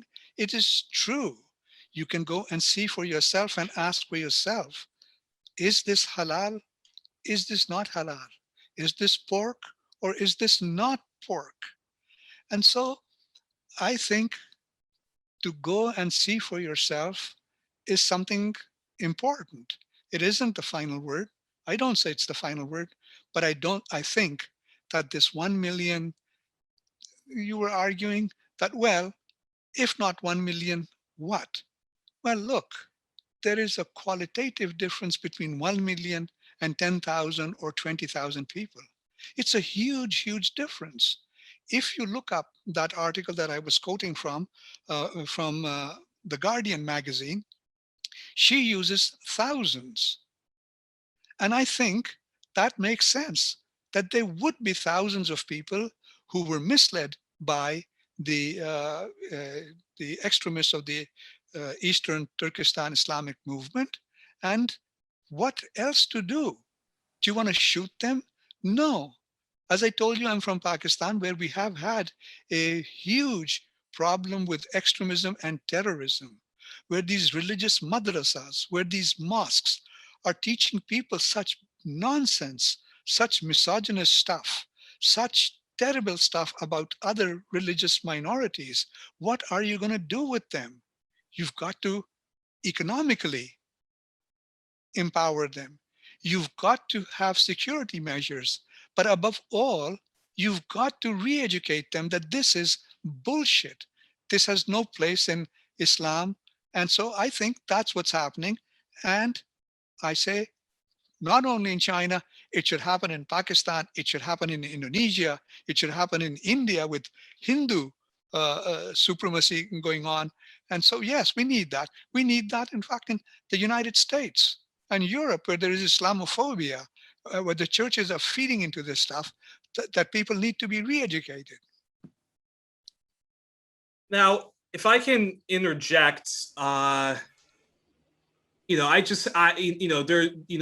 one question I wanted to ask to Morgana, and Morgana, you can respond, and then I'm going to ask Fiona and Omar, and then have to, and then we have to wrap this up. So sure.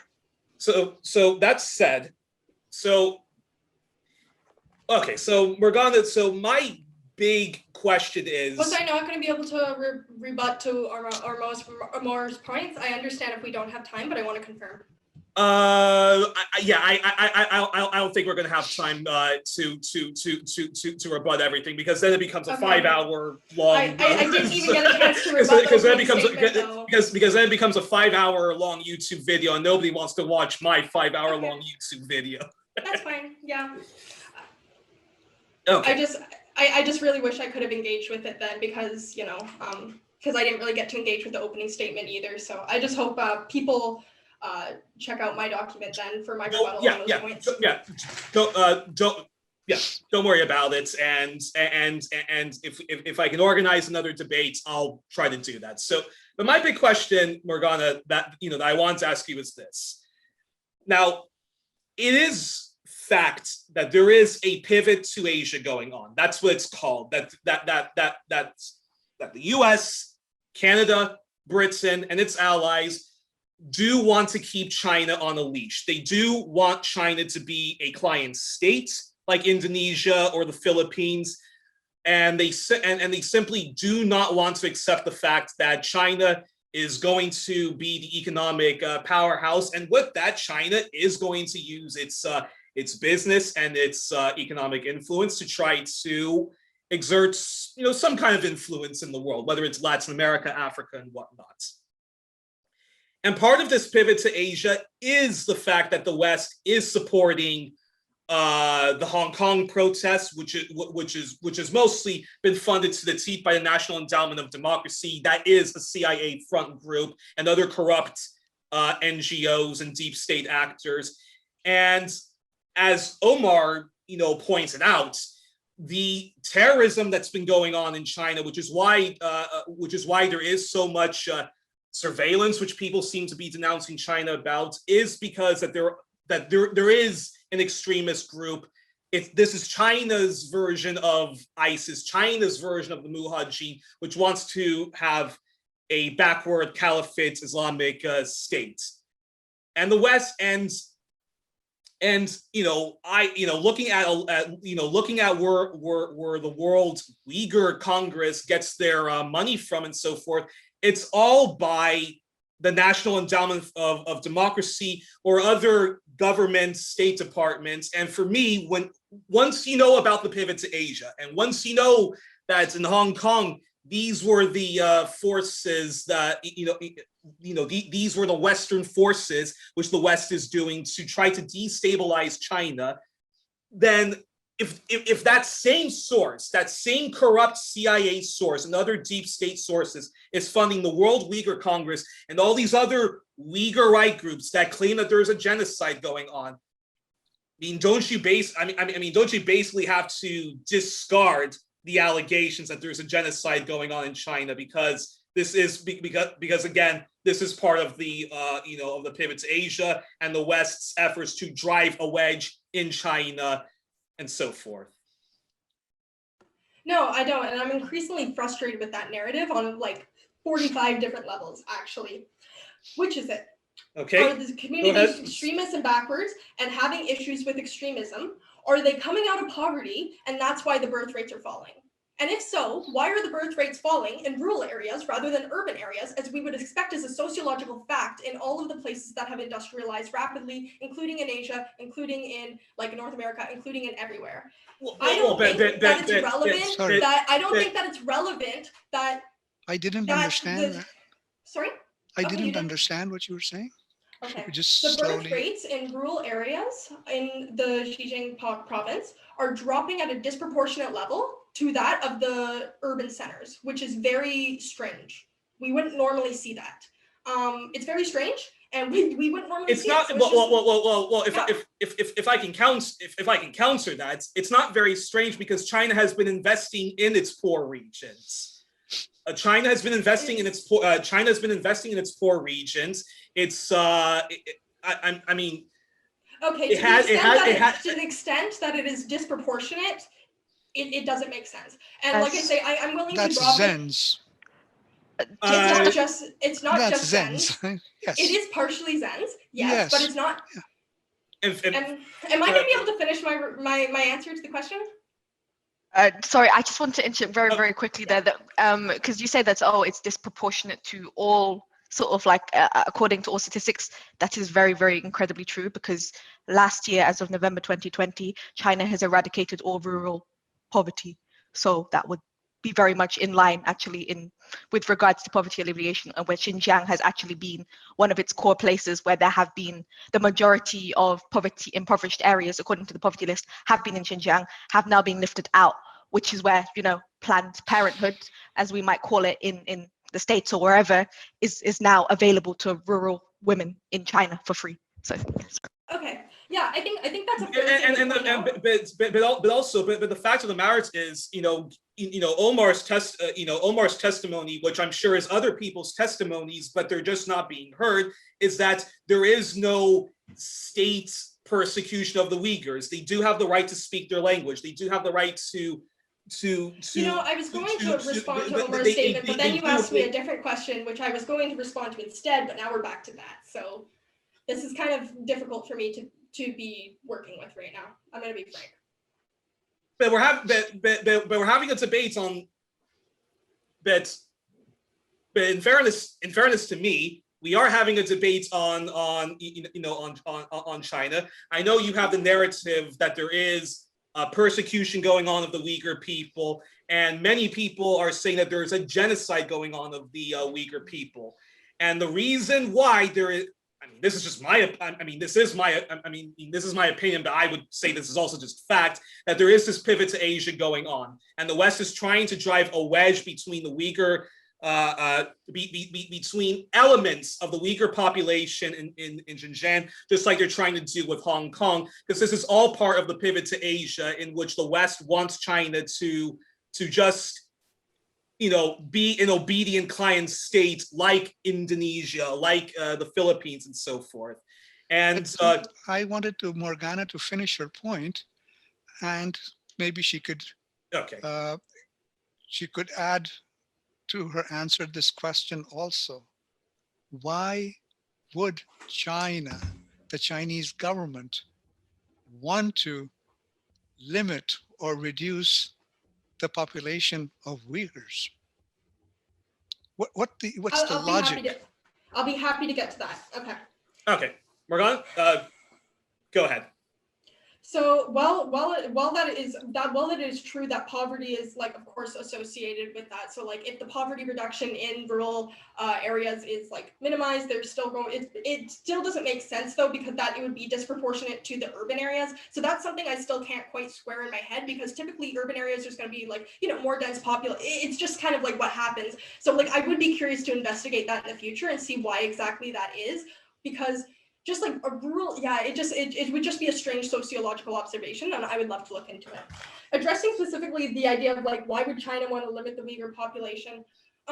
Controlling women's bodies is a thing that states love to do so that they can control the people in general. If the state sees somebody as a threat, they are going to try and put more control into it. And I think that that's like a fair guess to have. But frankly, like, I'm not like a geopolitical expert. That's not like, I don't think it's my job to explain why China is or isn't doing something. And in fact, I think that's harmful when we do that. I think it's kind of harmful when we go into this whole thing. Like, this is why I'm not super interested in the conversation of, oh, doesn't the West want to nail China? Like, yes. It's not the West, it's imperialism. Yeah. NATO. Let's say NATO, because really that's what I'm referring to. I'm referring to NATO countries. Let's say NATO. The NATO wants to nail China. Sure. Yeah. As I said in the beginning of as I said in my opening statement in the premise, I think we can all agree that that is true. I think we can all agree that like China probably wants to stoke divisions in countries that are not its ally. U.S. wants to do the same thing. And it's something that we need to keep in mind. But I don't think that it negates any of the facts that we have found regarding like actual numbers and actual like testimony that I think we need to continue to further investigate and put into context. But Morgana, yes, we really need to be specific. Mm-hmm. 1 million, 2 million, 3 million people in concentration camps. They're not concentration camps. We know what concentration camps look like. We've seen enough pictures of them. If you look at how number one, yeah. and to say that, yeah, China is forcibly limiting the population of Uyghurs because it is a state, and states do that. Cuba doesn't do that. Cuba is a state. No, it is completely North Korea. It actually encourages women to have more and more and more children because they have a shortage. So in the Soviet Union, after World War II, hero mothers who had more children. It simply is false to say that a state, because it is a state, is going to limit women's reproductive rights. And the figures that are being used are simply not true figures. They are Zens or Zens-like people who are putting these figures out.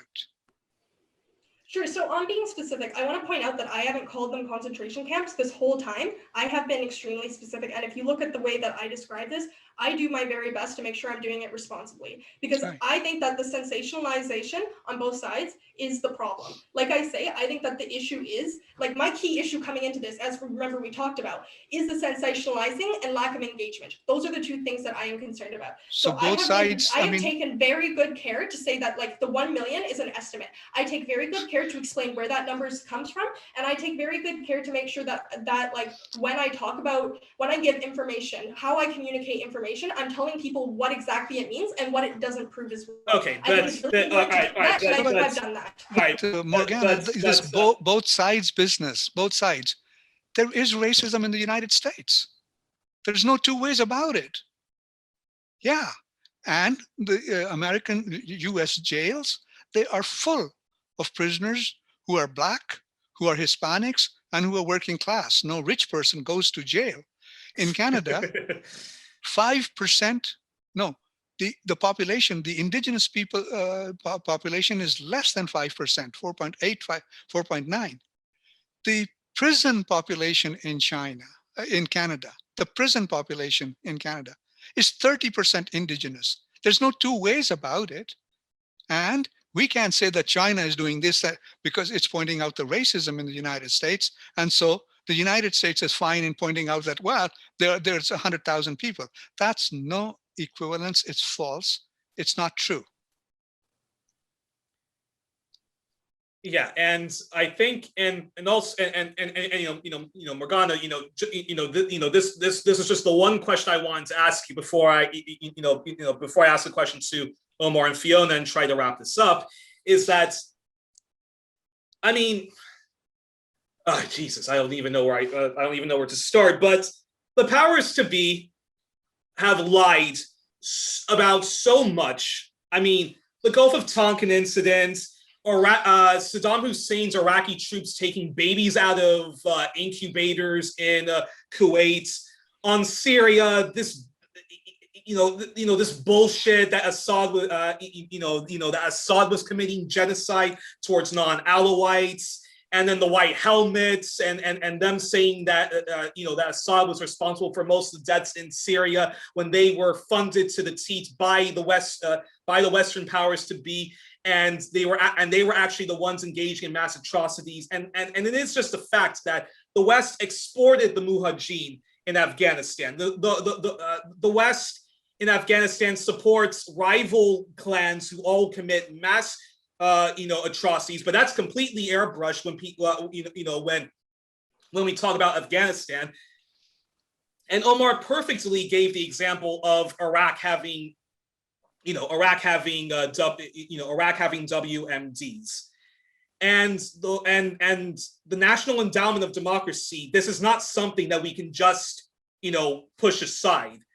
They're a disinformation. They are a disinformation project. They are basically a CIA front group, a Canada front group, a Britain front group to drive a wedge in China, and that's all part of the pivot to Asia, which is why I, quite frankly, that's why I, that's why I.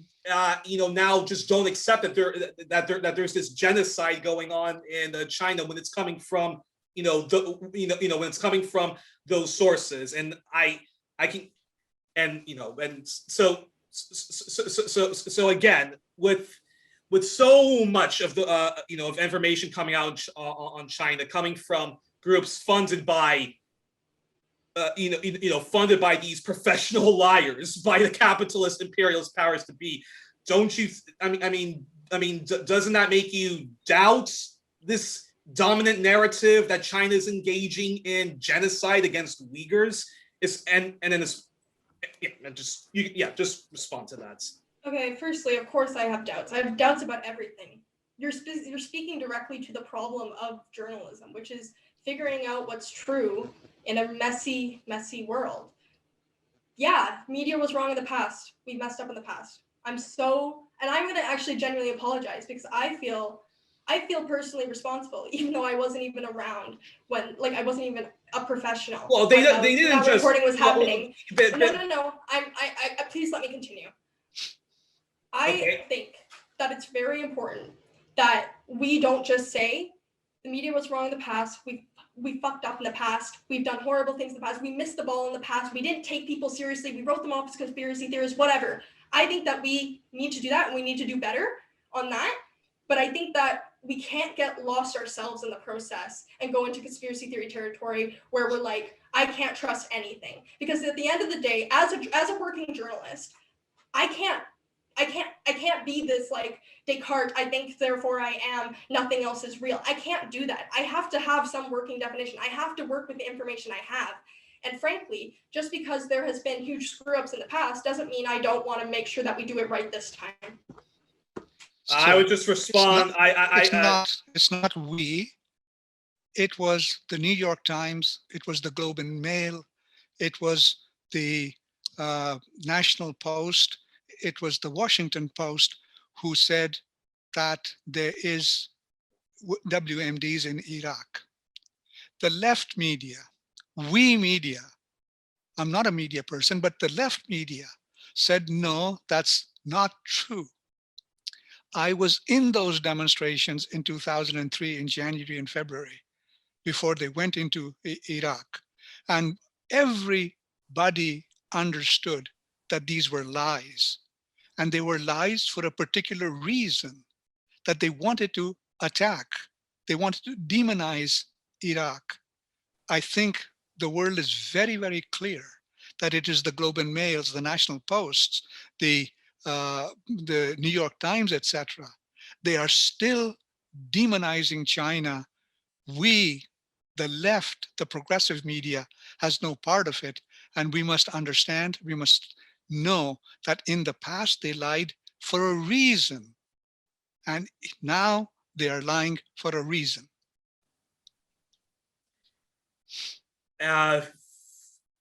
Fiona, do you want to do you want to say any anything in response?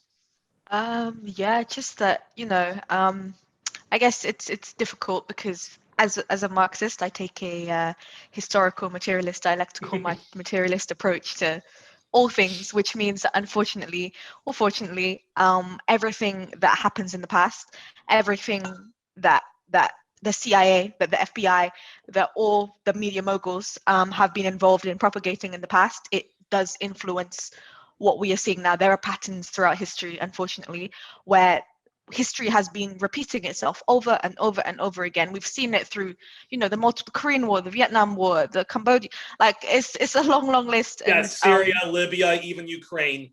So as much as I completely empathize with the fact that we can't. It's very easy to fall down the hole of like, oh, everything is wrong, nothing is true, like nothing any of these media moguls say is true. But I think it's more, it's less imagining it and creating it from our sort of like paranoia, and more analyzing what these media organizations, like who they're funded by, who what agendas they serve, like who is the editor-in-chief, what are their associations with the CIA, like who have they worked for, like it's about investigating as journalists, all the links and connections, because there is no such thing as an objective media. As much as we would like for that to be the case, there's no such thing. It's influenced by where we are in the imperial core or in the global south, and it's it's ahistorical to say that just because something happened in past, it doesn't mean that we'll make the same mistakes in the present. But where actually these media outlets, the CIA specific, and I say CIA because they have well documented this, they rely on us forgetting. They rely on us forgetting the outrage that happened after it was the files were leaked. The MI6 had actually, basically created all these false narratives around the Iraq War and enabled Tony Blair to, sacrifice millions of people's lives. Like, it's stuff like that. We can't let that happen today just because we want to be too cautious. We don't want to be, oh, I'm just a conspiracy theorist. Like, we have to take the chance, based on history. And this is how science works as well. Based on these findings, we have to apply those findings to real life. And that's why personally, as a Marxist, it's very difficult for me to just separate the past from the present. And there's just this line from a CIA director, and there's trigger warnings for sexual assault and rape. So if this would make you uncomfortable, please let me know now. No, go ahead. Okay, so this is from the former CIA, I think it was former CIA director. His name is John Stockwell, and he's talking about the Angolan War. And he says the propaganda output from Lusaka, which was like a CIA, they were funding this group essentially, was voluminous and imaginative, if occasionally beyond credibility. In late September, Lusaka news stories began to charge that the Soviets were advising MPLA forces inside Angola. This was at first a plausible line, and Lusaka, so this news organization that they were directly funding, kept it going. Certainly, Soviet advisors might have been inside Angola, but we had no evidence to that effect. The world press dutifully picked up Lusaka's stories of Soviet advisors, whilst we at headquarters watched nervously, preferring that propaganda ploys have at least some basis in fact. But another Lusaka fabrication accused Cuban soldiers of committing atrocities in Angola. It mentioned rape and pillage, but then its stories became more specific, reporting a totally fictitious incident in which Cuban soldiers had raped of Mbundu girls. And it's a whole speech, it's all on YouTube, but he basically then goes on to say that we literally made everything up. We didn't have to press a button, because all we did was tell them that, oh, we need stories that align with this narrative, but they have to have a drop of truth. If they have a drop of truth, go nuts, say whatever you want. And that's what they did. And that's how, the thousands and thousands of lives lost during the Angolan War. It was instigated by the press. The media were very much culpable, because the New York Times picked this up, that, oh, the Lusaka press, local press in this country have said XYZ, therefore we are now going to post this. And then it just, it's a domino effect. We can't control how media spreads, but we can control the narratives from where we as journalists, reporters, as political commentators stand. Because if we aren't that obstacle, that blockade, that dam, then we, as you said earlier, like we are complicit. We very much add to the numbers of murders and of millions of children, women, people, just everyone. No one should have to die in these imperialist wars that are not fought on our behalf, that are not fought on anyone's working class or non-capitalist class people's behalfs. But yeah, that's just my take Fiona, on that whole thing. Just to add, it's not we, the media, which is saying that Venezuela is a dictatorship. Mhm, mhm. It is not we who are saying that it's all right if you sanction them, where thousands of people are literally dying that. If you look at the imperialist media, they are saying it is a dictatorship. If you look at the anti-imperialist media, people's voice is there, fight back is there, socialist challenge is there, and on and on. The Canadian dimension is there, Rabble is there. They're all saying these are bloody lies. The Venezuelans are not a dictatorship, and Venezuela is not a threat to the United States. We must keep on fighting imperialists and its media. All right, just very quickly, before I wrap all of this up, Fiona, you've actually mentioned half-truths that the CIA engages in. So what are the half-truths, if there's any, when it comes to the Xinjiang Uighur situation, if there is even a situation? Are there any half-truths? If there is, what are those half-truths? And if it's all, or is it really all just, BS coming from the Western powers that be? And just go on. Yeah, I guess sort of. I'm very hesitant to make these critiques even on the leftist platform, because I know, like, for example, I'm just going to throw it to the situation obviously in Palestine, occupied Palestine at the moment. There's a lot of criticisms you can make of any country, because I think it's fair to say that there's no utopian society that exists on this planet, and there likely won't ever be. We're always going to have to improve. We're always going to have to fight to build a better and more just world. But the best we can do is strive to build it, right? But such as the situation in Palestine, and again, not to make false equivalences at all, but for example, because it is very current in Palestine, there's always so many criticisms about Palestinian leadership, about the Palestinian people, about, both sides, this side is committed atrocities, that side is committed atrocities. But right now, when the Palestinian people are under siege, it is not right to focus on this, not the small things, but it's not right to focus on the internal injustices being faced by some Palestinians, not necessarily as a result of the embargo, of the siege, of the occupation, but because of cultural elements at play, because they haven't had the freedom to be able to unpack and challenge those narratives. And for instance, in the same way, in China, obviously, there are many, many criticisms of China one can make in the West. And rest assured, there's 1.4 billion people in China. If you go on Chinese social media, you will see 1.4 billion comments every single day being made about local governments, about central governments, about everything in between. Just because we don't see it in the West, it doesn't mean it's not there. Like, I know for a fact that if one, there was just a story of, one granny who made a complaint about a local bus service in Beijing. Internet exploded. Next day, that whole line was changed and diverted to fit that auntie's sort of like complaints, because everyone else resonated with it too.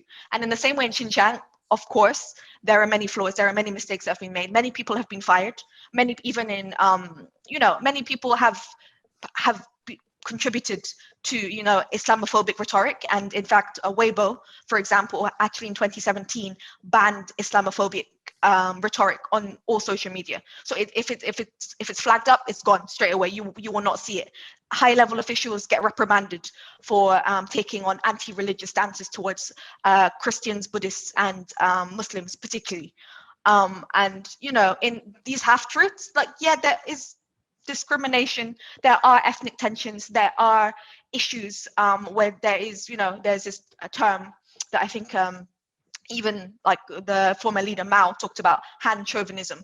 Like, there is an element sometimes where, certain ethnic groups just don't get along. Certain ethnic groups think they're better than others. Certain ethnic groups systematically do get more advantages than others, which is where, the whole thing with minority groups not being having to adhere to the one-child policy came in. There's many sort of like, what's it called, affirmative policies that have been enacted. But just because there are these issues, it doesn't mean we need to extrapolate them and turn them into something they're not. It doesn't mean we need, and I appreciate, Morgana, you haven't specifically said, oh, concentration camps this or concentration camps that, and I'm very grateful.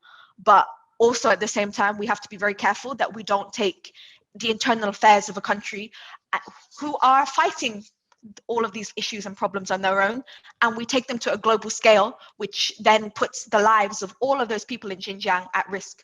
So, for example, the boycotts on cotton, the sanctions on cotton from the States, that has directly impacted farmers and workers in the cotton industry in Xinjiang.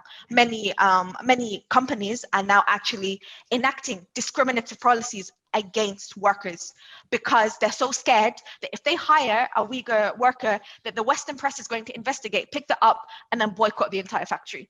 So what the West thinks it's doing, the West as in the imperialist projects thinks they're doing, what the citizens in the imperial core, the help that we think we are providing to the citizens of Xinjiang, more than likely we're making matters so much worse for them. More than likely these sanctions and boycotts will end up putting them back into the poverty they have been working so hard and fighting so hard to escape from. And it is not our job to dictate how it is they resolve the contradictions. And I'm aware, obviously I'm going on quite a bit, but I just genuinely very, very strongly feel that there is a white savior complex, there is a colonial savior complex at play, not even just across sort of like white people in the imperial core, but sometimes people of color fall into it too, like that we can save people in the global south, but we can't. They're doing that all by themselves.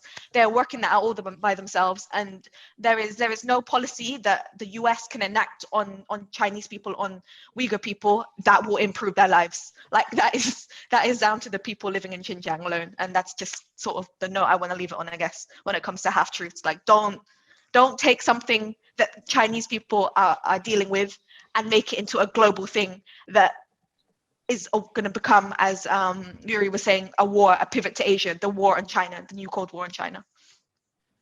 Alrighty, and I think I'm gonna start wrapping it up now. So Morgana, if there's any statements you would like to make before I give Omar a final thing, and then I'm going to say a final remark. But so is there any closing remarks that you would like to make? Okay, well, if I have time, I'll take 1 minute then. Go ahead. Just a response to the fact that like there's lots of mosques, that's not really indicative of whether or not there is like a problem, because like there can be lots, like it's just not really that relevant about how many mosques there are or like the total population of Uyghurs. Any of those times we're just looking at raw numbers, it doesn't really signify a whole lot, and it doesn't tell us that much, because like what's more relevant is like the change over time and like what the expectations are compared to like what's happening now. And I think that like also like information about like Uyghurs and the transportation, information in Uyghur languages and the transportation, hospitality, business, etc. type thing, anywhere where they're trying to get like Uyghurs to participate in their business or anything like that, like of course that's going to be as expansive and accessible as possible. I think that like we'd see that like in like Spanish speaking communities in the US as well, restaurants will have like Spanish menu as well, because they want to make sure that Spanish speaking people can arrive in the restaurant. Not everywhere in the US, but in the South for sure. And yeah, I'll let Omar go now. Yeah, no. But the thing is that imperialist media says that the Uyghurs are not allowed to use their language. And I saw with my own eyes newspapers in Uyghur, signs, building signs in Uyghur. I heard people speak in Uyghur. So it's completely false equivalence. Here, we who are anti-imperialists must see through the lies of imperialism, and we must see that when imperialism goes after enemies, who benefits? Not us, the people, it's the military industrial complex that benefits, and which is not only takes away bread and water from the mouths of babes, to coin a phrase, it really terribly devastates the environment.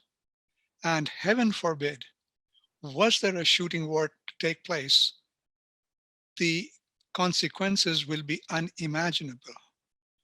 We who live in the West, who are progressives, must fight our imperialism. That's our fundamental task. Other people will take care of themselves. I'll close. I actually had a big statements I was going to make, but I think Fiona and Omar, you both sort of took the words right out of my mouth. But I'll just close by saying the following, or adding to what Omar and Fiona was saying. This pivot to Asia does us no good. It really does us no good. And the left and people and just in general, people of conscience should know that the powers to be are going to use every trick in the book to start. Hopefully, we don't see an actual war that goes on with China, because when we say things like there is a genocide going on in China, well, what should a response be? The West is starting to use sanctions, but just knowing what we know about the pivot to Asia, about the National Endowment of Democracy's footprints, which are in Hong Kong, which are in Xijian, we know that the powers to be are trying trying to start a war with China, and it's the duty of the left to resist that by any chance.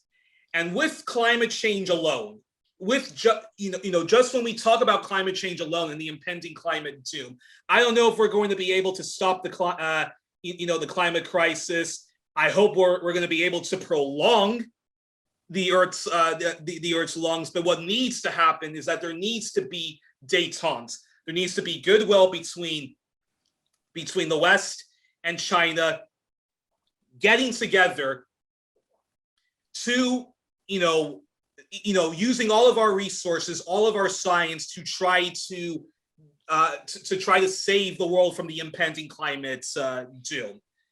And with all this, and again, I think the West's efforts to destabilize China, to try to do a new Cold War with China, is just so counterproductive for the best interests of humanity.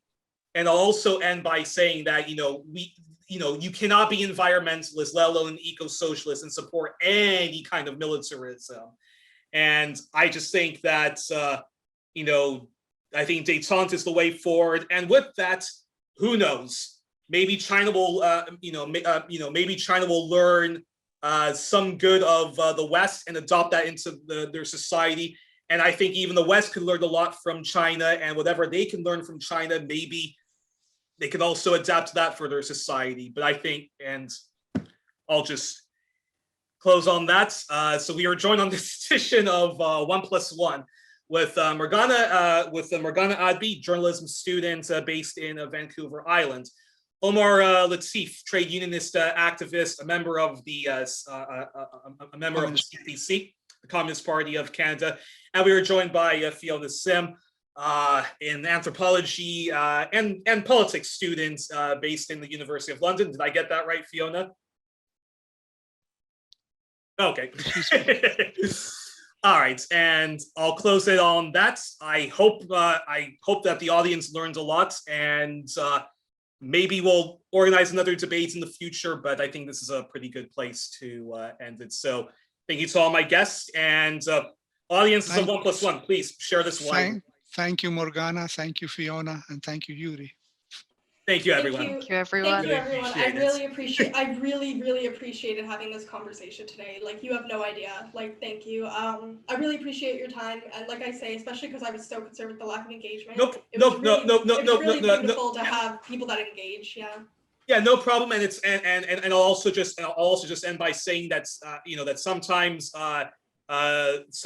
the left were not good at sometimes engaging with people from a different point of views. But if we want to educate people and really push back against against propaganda or half-truths being weaponized for full-on new Cold Wars, it's important to engage with opposing points of views and some of our comrades who Bye-bye. Thank you. See you again. Take care. Layers, everyone. Ciao. Ciao.